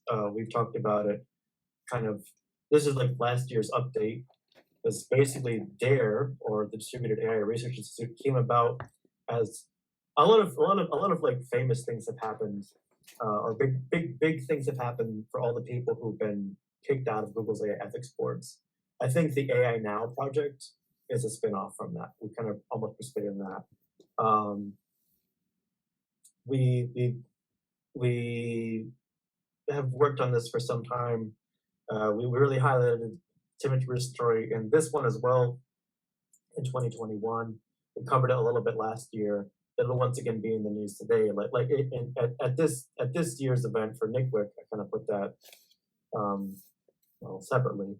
That's kind of what happened there. And I was kind of chuckling because I was going to say, oh yeah, all of the named, let's see, can I do this? All of the named people on this paper, there are 4 authors that were named and many authors that were not named for various reasons, because it was a little bit of a critical paper, and they weren't sure how to do it, but it was also kind of supposed to be like, we want to see something serious, but we don't want to get too, it was sort of like, how do we talk about this in the right way? And Google didn't like it, and they kind of pushed Timothy Rout and Margaret Mitchell and all this other stuff happened. But I was going to say, yeah, each of the 4 authors had their own panel at the Stochastic Parrots event. Timothy Brew, Emily Bender, Angelina, and Margaret Mitchell, aka Margaret Mitchell. Just wanted to point that one out. Yeah. So, and they broke it down into these 4 groups, like retrospective, work exploitation, hypersexuality, and what's next. I think the first part was kind of the most technically direct, and a little bit of history, a little bit like what we're doing, what does it mean to have XYZ. I thought that was good. This was a powerful section. Hyperreality and what's next were different. My biggest takeaway from the hyperreality, I'll make this a little bit bigger, from the hype versus reality was actually Mark Rydell. Just because a lot of his work is super relevant to plot twisters. So I was kind of surprised at that. And a lot of really good discussion about everything. Like this, I think Safi Noble is the person who wrote Algorithms of Oppression, which is kind of a important book to keep in mind for a lot of society ethics tech stuff. So it was really cool that she was there. Milagros is doing a lot of really cool. She's doing collecting a lot of important research and data around the kind of ugly exploitation happening in tech worker stuff. Yeah, I found her on Twitter too, which is also good. But she's doing a lot of like pretty cool stuff here. Yeah, I don't know if there's much in this one or not. Ground truth data for machine learning is produced. So yeah, there's a few things I'll dive into further, but anything you want to say about these different parts of your experiences, Bradley? Well, yeah, I thought that they had a nice set of panels. They talked about the second one was on worker exploitation, which is basically that a lot of these models have to be trained, and they're using a large corpus of data. Sometimes they're grabbing the data from places that are, there's little consent, or sometimes less consent than we would like for that. But then also that you have people who train these models. They have to evaluate the data sets and the training sets, and that can actually be quite, it's not a clean process. Let's just say there's a lot of it can be traumatizing, for example, to train an algorithm on sexually explicit images or text, and that's they outsource a lot of that to, I think, Africa. They had a worker from Africa who had talked about some of his experiences with that. And then, like this week, GPT-4 has come out, and it's a lot larger than GPT-3. Is like are really big models. Do we even know what they're really capable of doing before we unleash them onto the world? And furthermore, when we develop these models, are they, how are they made? How's the sausage made? Are we taking that into account? Because a lot of this looks like magic to people. They play with it. They say, "Oh, this is very nice," and it's going to have. There's going to be a lot of promise here, but there's a lot underneath the hood here that we need to think about. They didn't have anything on data ethics, which I thought was maybe something they could have talked about, because there are a lot of these issues, especially with stable diffusion, where you have images that are being trained from different places, different databases that, they're having problems with copyright issues. They're having problems with, do people really want these images incorporated into this model? And the same thing with large language models. We have corpuses of language, of course, but you have to scrape it from somewhere, and sometimes you scrape it from the internet, sometimes from private databases. So it's again, there's something there that is we may not want to train things on, like, say, Reddit posts, because that's not necessarily reflective of the world we live in. I have a couple things. So first of all, I'm going to share my screen real quick here. First of all, this is available on Twitch. And so this is the stream here. It's the Twitch, the Dare Institute channel on Twitch TV. And they have the whole session here. So you can watch it, all the sessions. So you can catch up after the fact. The second thing I wanted to talk about was with GPT 3.5, we talk about this, training this on English. And of course, a very small proportion of the world's population is really are English speakers. I mean, it's not a small proportion, but it's not the entire world. And so, there are all sorts of different languages in the world. Sometimes we're interested in smaller languages spoken by fewer people. I think in one of the sessions we had someone who is from Tigray in Africa, and they mentioned that they're, in terms of education, they're trying to find materials that are in that language that they can use. And this holds true with large language models. And I found this article on Africa-centric models, where people will build language models based on, local languages, in this case, African languages. And, this is a way that you can generate text in African languages or any other, languages that aren't widely spoken around the world, like English or, Chinese or something. You have languages sometimes that are endangered where, you need to preserve them. That's true with a lot of Native American languages where, you have a dwindling number of speakers, but you want to preserve that cultural heritage. And so, there are ways that you can train in those kind of models. You don't have a lot of huge corpus of text. A lot of it's just spoken word. And so you have to, kind of innovate in how you do this. So the recent release of OpenAI's ChatGPT has turned the world upside down, and with good reason. For the first time, the power of language models has been packaged in a tool that is ready for users to consume and play with. While these models are extremely impressive, they often show limited capabilities for low-resourced languages. And so this is where you have many multilingual language models can be trained on dangerous, offensive, and frankly garbage data. So they talked about offensive and garbage data, meaning like, you'll have things that have all the biases of society built in, and plus, if you train it on something like a set of Reddit posts, you get people's, opinions about, things that aren't necessarily, well, let's just say it's not good. So, and that these models do not perform well in many languages. So, we train like ChatGPT, when we open up GPT-4, we give it a prompt in English, we get a response in English. The problem is you can't necessarily just translate that into another language. Language has a lot of contextual cues, and so you can't just make a machine translation. Some languages, they have a lot of context, and some of it's really spoken more than written. A lot of languages are like that. So, we have. So they're looking at. They decided to toy with ChatGPT to check out its capabilities for the Zulu language. Results were mixed and often hilarious.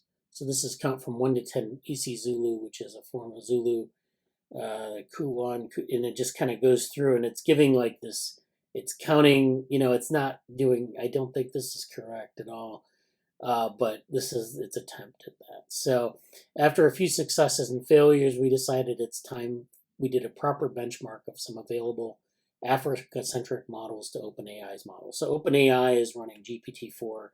They're Africa-centric models that are specific to specific languages. So you can use this technology of large language models to tailor it to specific languages. It's interesting that, that technology eventually will be maybe, better than like what we have from something like the model that OpenAI is demoing right now. So, we got to think about the potential of these kind of models. But GPT 3.5, this is the comparison that they did. They don't have an API to work with it, but they were just comparing the output. And so they did this name entity recognition and machine translation. And so they had some performance. GPT 3.5 was sort of a mixed bag. They didn't do as well as you would think maybe. In machine translation, of course, is just translating something using the model and no human oversight. Named entity recognition is where you have to extract place names, dates, times from text. So, there are things that, there are a lot of shortcomings here for other, for languages that aren't English.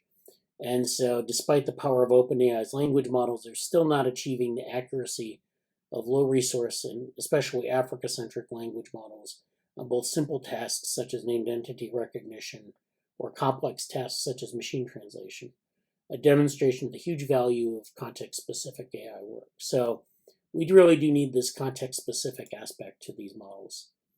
I think that's something that we have to kind of think about more. And I think that's something that they didn't really highlight too much in the session, but I think it's worth thinking about for the future. What was I kind of missed what was the thing they wanted to highlight for the future more? The data ethics, or what were you? Well, I think just the ability to apply these models to non-English languages, especially languages where you don't have a lot of written text. Like you don't have these gobs of things on the internet that you can mine. You have to kind of get it from spoken word, or you have to generate the text. And so you have to understand that a large language model will just inhale just gobs of text, and most of the text on the internet is English for reasons that are historical. But yeah, it's harder to train something for specific languages that aren't English because of differences in context or differences in meaning, and so it's really hard. And of course, that's true of English too. We train the models and they output gibberish sometimes, and we say that they're hallucinating, but it's actually really probably more about context than anything else. Yes. Quickly, so what I would like to do, I think I'm gonna make a blog post about this kind of for my own. I'm doing more of my own personal writing, and then I think we can make it for the lab blog too. If you want to just combine our thoughts into that. Oh yeah. I think it'd be great to do because I really want to be able to. It's not perfect. It's not complete, but I think this 4 hours is the primer for society ethics tech stuff. So being able to reference this and say, hey, read this art, read a recap, watch the stuff. If there's anything in this area you want to work on, we have a place for you to do research. I think that's a great, highly visible, super aligned thing with that. So I really want to make some artifacts around that. I'm starting to draft that out a little bit here. Nothing's coherent here quite yet. I wanted to kind of pick something from each of the panels to talk about. But really quickly, I'll go through some of my highlights. This is a really jumbled notes section right now. Let's just quickly go through each section. Oh, is my screen off now? Yeah, I don't see it. Oh, there it is. Yeah, the screen's on. The screen's up. Weird. It just this thing. Yeah, it just kind of went off for a minute. There we go. Anyway, I'll just leave it like this. Here I'll open this. This is an amazing resource. I think it's over 100, close to 135 now. Mirabelle Jones did a lot of job curating this, but other people, the whole community, everything that was referenced or mentioned was just listed out here. It's really cool. There's an impossible list of thank you, MirabelleJones.com. Yeah, it's spamming in there, yeah, unfortunately. This is a lot of really good things in here of this is a great resource. So quickly going through the event, I'll give my take on each panel basically. I think I kind of missed some of the part 3, so I had some work to take care of at the time. There was a nice technical intro, hearing how they spoke about language models, how they talk to journalists, I think is a really good thing to look at. I forget what word they use, but one of the things they were really want to emphasize is that GTP3 whatever isn't a knowledge. It's not knowledge accessing. You are not directly referencing knowledge. You are having generative text based off of what it's been trained to do. And trying to emphasize that point was a major thing for them. I don't think I'm using the exact word they used. I don't know if it was access, might be something else. Yeah, I think there's a thing where people think it's like a search engine. We're asking a question, you get an authoritative answer back. It's just generating an answer. And so Right. people can confuse the two, and that's going to be a problem with, like, if I ask it about a news event and it gives me like a bunch of whatever it feels like, then I take that as like the truth, and then I'm misinformed.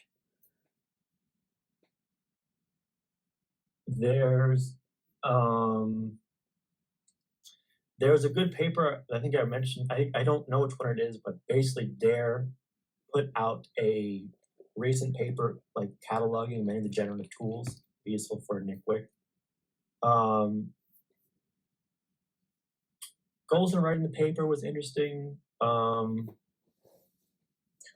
It's really cool to hear. I think Bender is the one who's mostly the linguist, or is it Margaret? I don't remember. Emily Bender, I think, is the linguist. Yeah. Her take on things was interesting. I didn't take very good notes about any of it. I think Margaret Mitchell. I think one of the most salient things that I've taken away from that applies to a lot of, like, yes, trajectories, but also like thinking about early career research, or thinking about interdisciplinary research, thinking about all the stuff we're talking about. She had a really cool. She specified how much she knew she wanted to get the Stochastic Parrot paper out as soon as she could, so it could be in the conversation. And she was aware of the maturation, because Tanit, I've been saying wrong, Tanit Jabru, wasn't, she understood things but didn't quite see it as much. But Mark was saying, I'm a little bit more aware of the maturation of all the language models. I'm a little bit aware of what could happen. So she kind of foresaw things perhaps the most in the group, and was like, I want to make this paper and I want to put it out as soon as we can. And I want it to be rigorous and citable so it can be a centerpiece in the conversation. And I thought that's such a, like, in the battle of technology's rapidness, of just growth and the vetting and the hopeless endeavor that regulating it is in a lot of ways right now. I feel like that's such an interesting comment to think about, in the sense of, what if this paper didn't exist, or what if it got published a year later? Like thinking about the timeline and the urgency and the flow of things is really quite interesting that way. And it's sort of like, it's tough because there's already enough pressure to publish academically as it is, but at the same time, in this very strange and difficult space of let's just say GTP3 related stuff, LLM stuff. I think there's something quite particular around I don't know, that sort of trajectory influencing thing.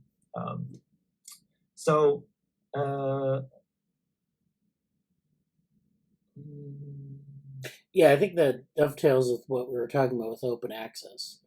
Yes. Making things open access can have very practical results. I mean, you have this paper that gets published in a timely manner.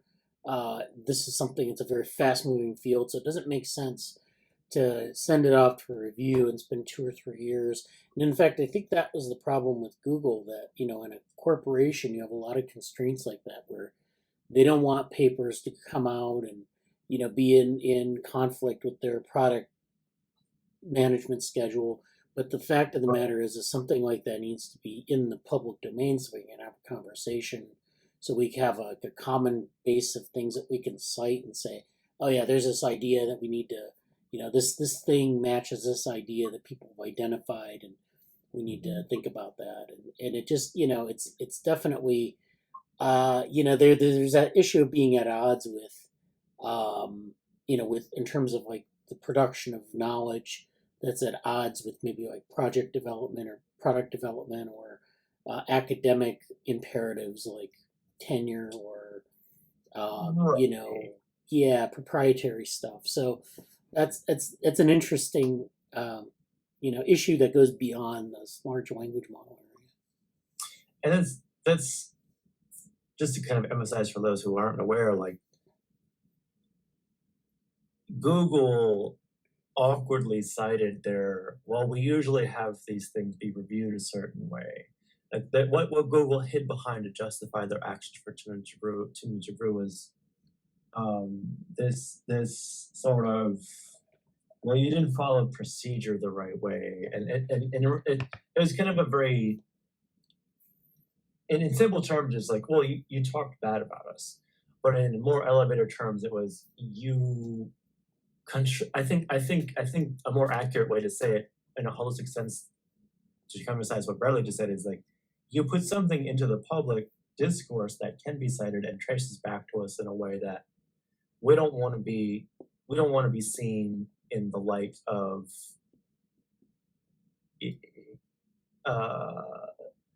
we want everything about our efforts to be in a certain way, and if you're taking away from it, that's the problem. And I think that's, needless to say, there's been quite a bit from it. I'll quickly mention this.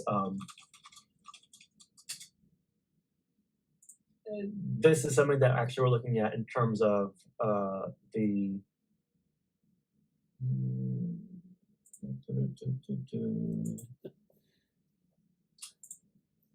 thanks, Forbes. This is something we're looking at in terms of the society ethics tech group also. But this the great breakup and the idea that certain people are being put into these situations where effectively more work that is on ethics boards, on inclusivity, on accessibility, and a lot of those efforts aren't being seen as contributing to the bottom line. So a lot of people in leadership roles that have been giving it who are in the space of inclusivity or who are more diverse are actually deciding to abandon those things. They're sort of coming up with another version of their glass ceilings. And I think this is quite relevant to like Google Ethics Board and stuff. So this is kind of why later on this year in the Society Ethics Tech group with Jen, who I mentioned before, and there's sort of a project in development about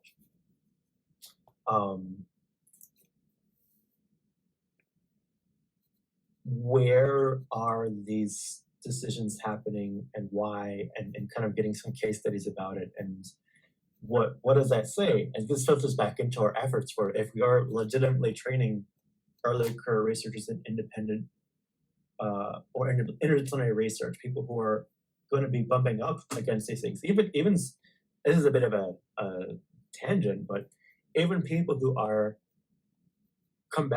there's indirect connections between this kind of effort and some of the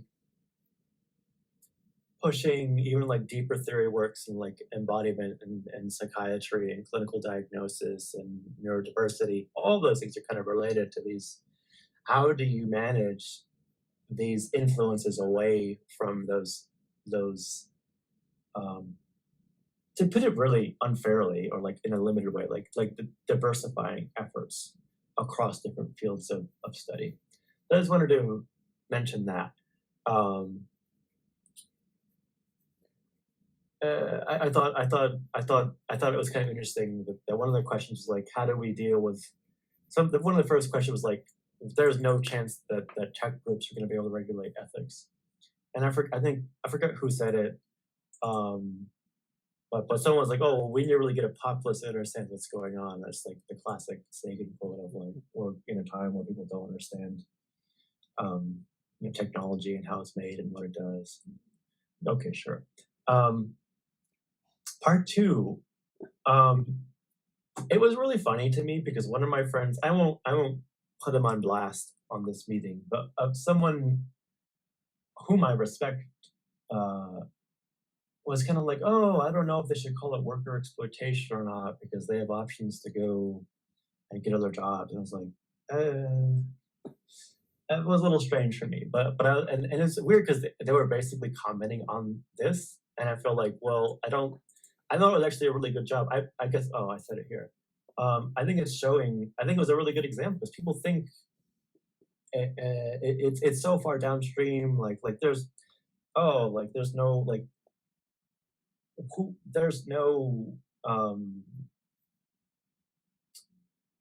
clear direct human impact where people being hurt from this. Where it's like, well, this was someone saying, look, we took these jobs with a lot of hope and there were opportunities given to us with a certain light, but in reality we're being exposed to it's sort of like, you're getting PTSD, you're getting trauma, you're getting these like horrific things you have to look at and grade and comment on, and it's like there's an exhaustion and downstream impact from that. And as this is kind of what I said there, but also like I think that was actually quite important because we don't really center that in ways that we should. And just because they're invisible doesn't mean it's not there, and so on. And so I really want to look more into Milagros, her work. This was one that I cited here. Yeah, okay.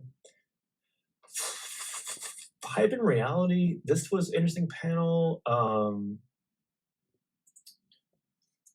Creating versus reviewing. There's a lot of talk about vigilance, like how do we monitor the space? I thought it was an interesting comment that Rydell mentioned about there may be an NLP winter, not necessarily an AI winter, but an NLP winter because of GTV3. Like, are we going to turn away from that? I think he was kind of reporting mostly in anecdotes, but he was saying, I'm going to be at some conference, like some industry event soon and say more about it. I followed him on Twitter. I just found out about him. I want to follow what he's saying because I think it's going to be really relevant to a lot of things I'm involved in. Yeah, I think that is interesting because, we think about like how we might apply this to cognitive science research. And so NLP is a research field, I think, is where you would have a winter because you don't need NLP anymore because we've solved it. I think that's what he's saying, that, we solved this area. But of course, we didn't solve it. There are a lot of research questions. It's just that, the funders may think that, it's not worth doing because we have all these tools now. Eventually, that probably won't be the case because we'll find that there are a whole bunch of issues that need to be solved that aren't solved by the technology themselves. But yeah, and this just for those, probably most people don't really care, but just for those who are like, why do you talk about the mission and vision statement of cognition futures just? Why are you fussing about Dev AI and Devo worm or representation range phenotypes? Part of it is because at one level, I think to do due diligence for people who want to do this research, like how do you defend and justify your interest in the reality that is, AI is very hype oriented. How do you have relative integrity talking about what you need to do and defend it? Like when people are saying, "Oh, well, we've solved NLP," sucks for your research efforts in studying language or linguistics and how modified condition. Like you really have to like be aware of that and understand that that's a current weight that you're going to be encountering, and that's why I kind of think like Josh Tenenbaum's efforts are worth noting to that end. And it's kind of like you kind of have Josh Tenenbaum who's well seated in this like beyond reproach MIT technical position, like, oh yeah, AI and engineering school, you're fine. And you have Gary Marcus, who is sort of this constant, the gadfly Gary Marcus, who just like is constantly, criticizing, but also doing his own robotic stuff on the side. And you have like Jan LeCun, who's playing his hand a certain way. It has Facebook and Meta behind him. And you have these different camps that are talking about things in different ways. And it's like, there should be, I don't know if I want to write about this, but like, like there could be like a current political news discussion trends about AI. And it's tough because when I think about that, I think of like the people who are on the business, like entrepreneur side, and like they kind of dominate that space from the lens of, oh, like what's OpenAI gonna do next, and let's talk to Sam Altman and see what he's gonna do, and like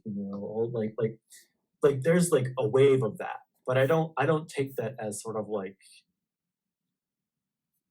There's also a discussion space for the people who aren't super AGI in it, and like the non-OpenAI, non-big tech, big name, not Elon Musk, not OpenAI, not Microsoft, not Facebook, like not the view from those peaks. There's another view that's quite different, and I don't even know how to refer to that, but like I think some of the discussion is taking place in that space. But I digress. Yeah, why don't we wrap it up? I want to move on to papers.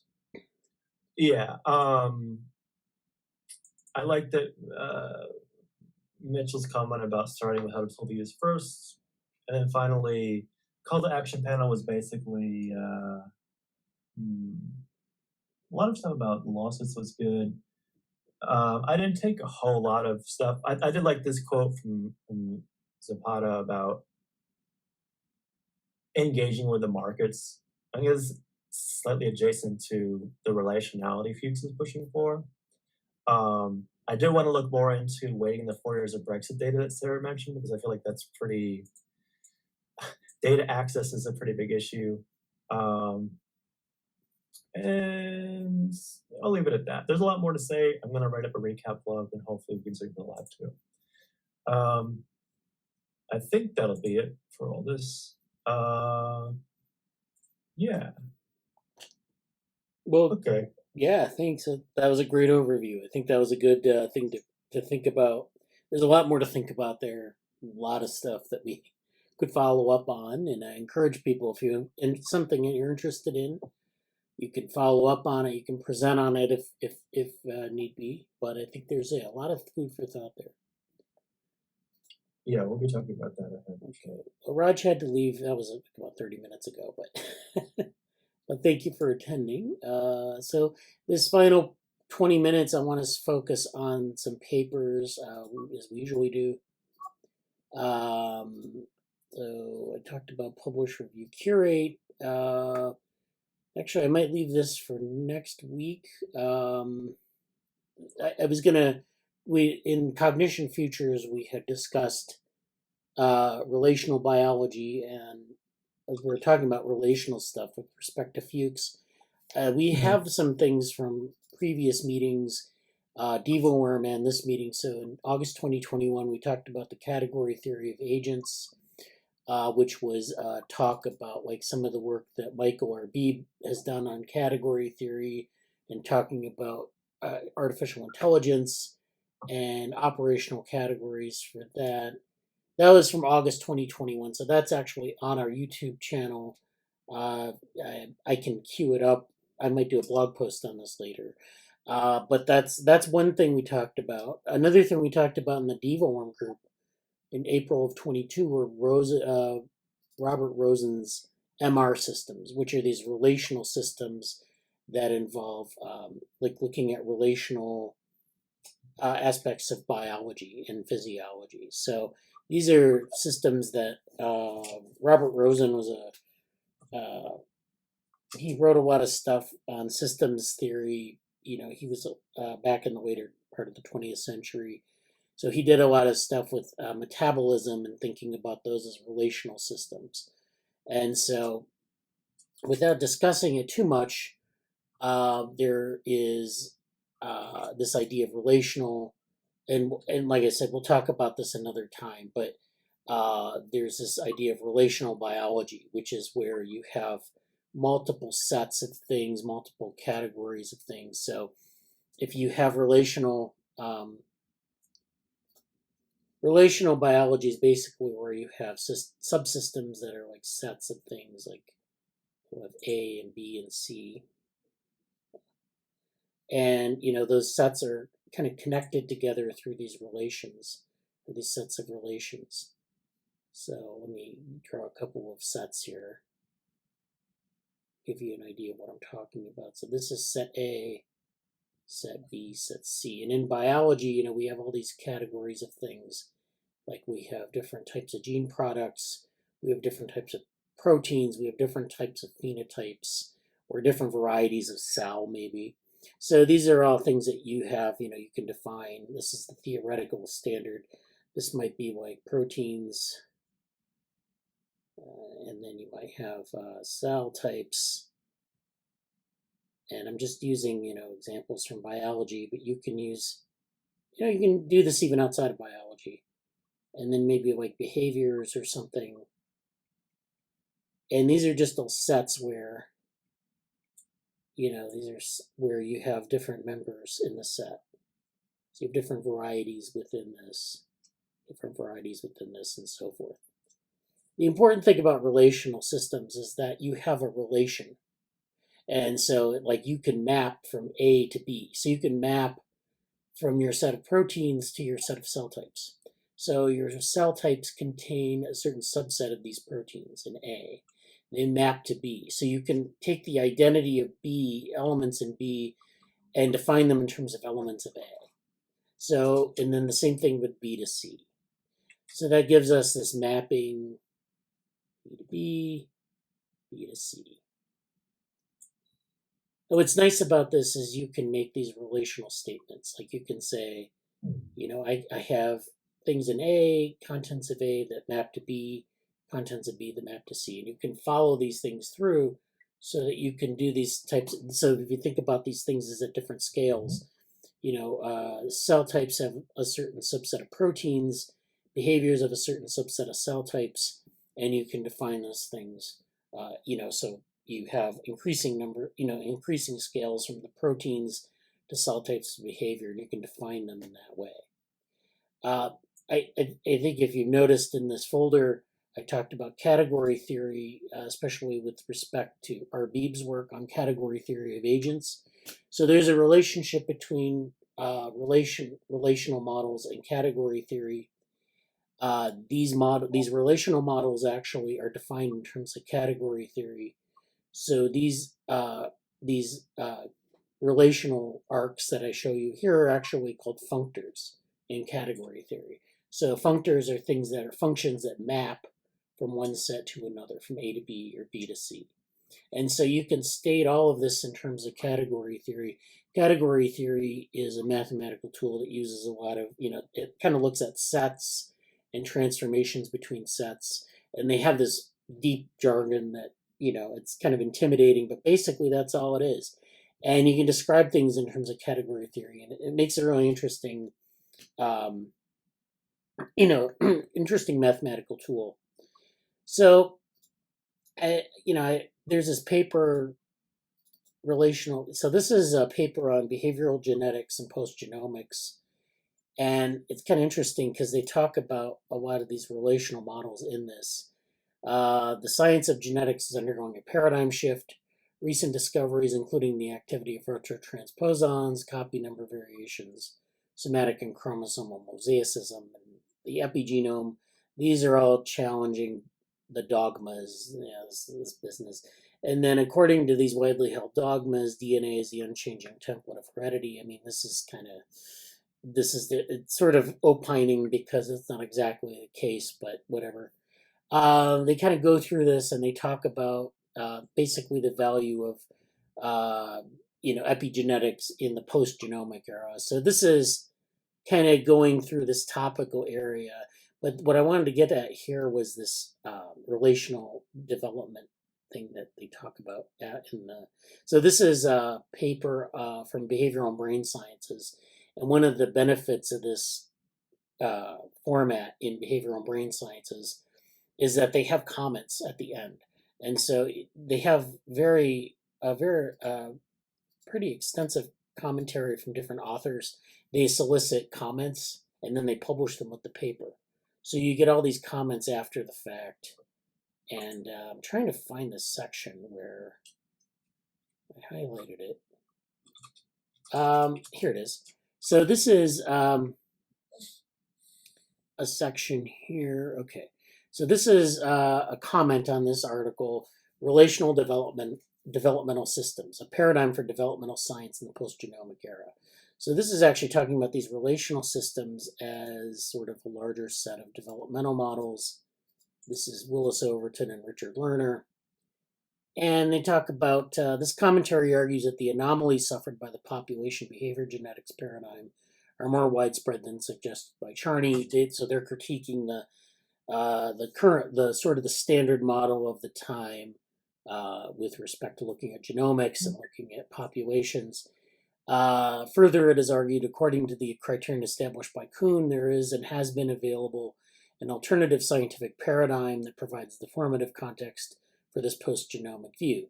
This is the relational developmental systems paradigm. So this is kind of going through, they're talking about some aspects of this. Let's see if I can find this. This talks about paradigm shifts. We don't need to talk about that. And then talking about how science changes through paradigm shifts. Okay, so this is the RDS, which is this relational developmental systems paradigm, asserts a relational ontology. The world is conceived as a spontaneously active, dynamic, changing, developing, and relational, holistic, integrated system. Stability here is the exception rather than the rule, which means that it's a dynamical system and it's, you can measure it that way and it's constantly changing and we can't assume that things exist in equilibrium. Systems are complex rather than simply complicated, often nonlinear and non-additive. And through processes of self-organization and self-regulation, they grow, develop, increasing complexity. The relational nature of the system emphasizes causality as bi or multidirectional, so they use these arrows to show like the multidirectionality. So if you go back to the system of relational biology, you can have these arcs or these functors, but they're bidirectional. So you actually have things going backwards. And it has implications for how this system is organized. Again, there are a lot of things, this is like kind of an opinion. So, if you agree to the details or not, that's, less important than understanding what they're trying to get across here. All facets of the individual and the context exist in mutually influential relations. So that means that just about everything is bidirectional. Accordingly, the potential for plasticity of intra-individual change is the hallmark of this paradigm.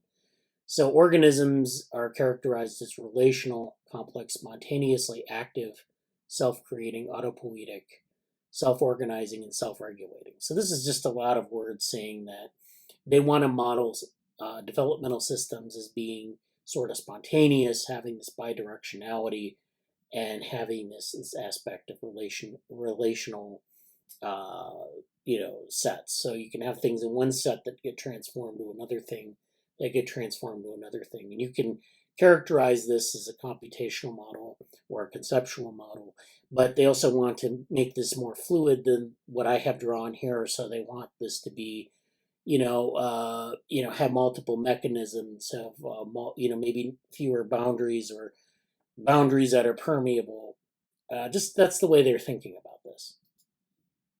So they also want to incorporate co-acting, co-developing processes functioning according to reciprocal causality, which means that you have things that can, feedback, or, one thing can cause something in set A can affect something in set B, and then something in that thing can also affect something back in set A. So you have this feedback, but it's also reciprocal causality. So if I cause something in set B to change, set B then will cause something in set A to change. And it's hard if you're just looking down at it from a sort of third person point of view, which you'd have to in this case, you wouldn't necessarily be able to disentangle that. But it exists and you have to sort of model it as such. And then a final key feature of this paradigm, derived from its relational and holistic character, is that all behavior and development is contextualized and situated.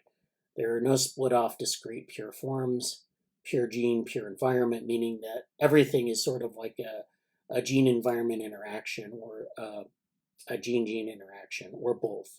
And so that means that these elements, when when set A maps to set B, different elements of set A are combining together to influence set B. So these proteins are not just included in set B, so you don't just, a single cell type doesn't just have a subset of proteins. Those subset of proteins are interacting in different ways, additively or multiplicatively, to affect what goes on in set B. And then that affects set C and so forth. So that's the way they think of this system. So this is a good way, I think, to think about. It's kind of hard to understand just from a contaminant thing. But this is actually, this 4E view of development that we've been talking about, where you have embodiment, but you also have enactivism, you have situational aspects to it. And you can apply this to biological systems as well as social systems. In this case, they're talking about development. They're talking about, this kind of system where you're going from genes to proteins to cell types to behaviors, and they're conceptualizing in this way. So I wanted to bring that up because I kind of promised that I would do that, but also that I think it's useful for thinking about complex systems and some of the things that, some of these conceptual frameworks of causality and things that we've been talking about in our Cognition Futures group. So let's see. Okay, so Amanda said, this is super interesting, like 4E cellular bio. Yeah, exactly. I know that you didn't get a chance to read through a lot of stuff we were submitting for A-Life, but the extended abstract actually talks a little bit about applying 4E to developmental biology and developmental models of computation. And it goes in the machine one or the 4E Evo Devo, or I think that's the title. I mean, all of honestly, I feel like all of the A-Life submissions we would I kind of want to just go through them in more detail, like in the lab, like in this meeting next week, just to kind of go over them. I think that'd be pretty. Maybe we'll put that on the docket for next week. Yeah, I think that would be interesting. Do a deeper dive into it and think about it more. But yeah, this whole idea of relational biology, it's kind of obscure, but I think it's coming back. I think it's time to talk about it a little bit more, especially within this group. I think there's a lot of interest in some of the we could use that to describe a lot of things we're talking about in different areas. Like Fuchs's relationality and all that stuff. Yeah, and then also a lot of things with we didn't talk about the phasic stuff, but yeah, like all the stuff we talked about in the. We didn't deep dive into some of the discussions from the education banner. Yeah, so that's another thing we want to talk about maybe next week. In Jesse and I had an administrative meeting on Thursday, and we talked about education. We also talked about some of the developmental AI stuff, and in that area, we have we kind of bring together a lot of stuff we were doing in DevoWorm with things we're doing with modeling agents. We've done a lot of work with framework vehicles, but more generally with embodied systems and enactive systems and things like that. And then, we have this area called physics, which is physical intelligence, adaptive systems, and human augmentation or augmentation of cognition. And in that we have, this is the frontier map for phasic, which is basically this combination of using virtual and extended reality sort of physiological regulation, which we're kind of talking about just now, and intelligence augmentation, which is where we have an outcome of augmented intelligence or augmented behavior. Can I ask you like an administrative question from this? And I know this is basically repeating what we talked about before. Do you see, would this fall under the banner of like representational brains and phenotypes / dev AI / EvoWorm / Well, it's a part of, yeah, it's a part of that. I mean, basically here I'm trying to lay out a vision for working from a lot of the stuff we want to do with VR and XR, a lot of stuff we want to do with the regulation and cybernetic stuff. And then, there's this issue of augmenting intelligence or building intelligent systems that are capable of building complexity. So, yeah. And so there are a lot of sub areas here you can see, and then just a lot of pieces that get put together in the course of all this. So you have, regulatory systems, you have different paradigms of computing, like, VR, but also things like spatial computing and augmented reality and the outcomes of that. So when you interact with VR, you're engaging a number of perceptual systems, you're engaging your body, doing a lot of things, and then that enables maybe intelligence augmentation as you interact with these systems over time. You can augment skills that you have, you can augment your physiology, you regulate your physiology. This interacts with your internal physiology, your internal perceptual systems interact with these technologies, and then they enable and regulate this augmentation of abilities in different ways. So that's what this is all about, and I think this is actually something we can look at with agents. We can look at with VR. So designing VR to sort of support maybe augmentation or other things like that. And then we have these regulatory systems that we have to think about constantly, because as we engage with things like, as agents engage with their environment, or, we wear a headset and we engage with the environment, these things are always changing. And so we have to think about that. And that leads. Yeah. Sure. Oh, go ahead. Just like at an administrative, like research manager level, I really want to flesh this out more. And I feel like it's kind of adjacent. It's sort of like related to the dev AI question, but also not.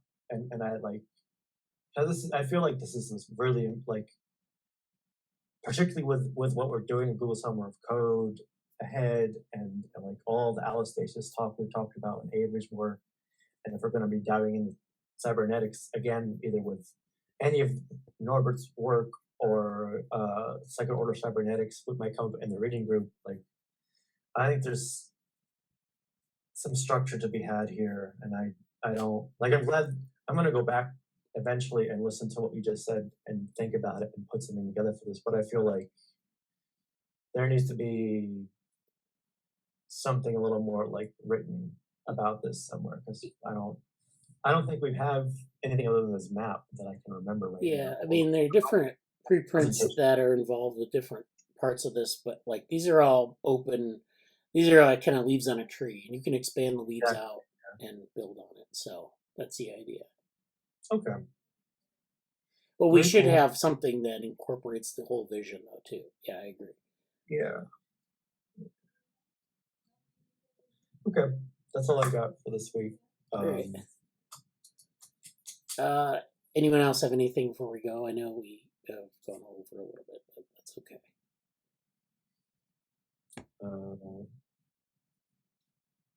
So if you have any questions about GSoC or anything, feel free to leave them in the Slack, or that's how we mainly do things. Yeah, and if people are watching this, so today we cover a lot of ground today. If people are interested in anything along these lines that they want to work on in the summer, or when they're free after Google Summer of Code, or people, we have people who read us sometimes and will reach out like on social media, but like we are open to onboarding people to these projects as they come, and we're doing a lot of work in those spaces ahead. So reach out if if you're interested in anything, and we'll be around. Otherwise, I'll talk to you all next week. All right. Take care and have a good one. Have a good week.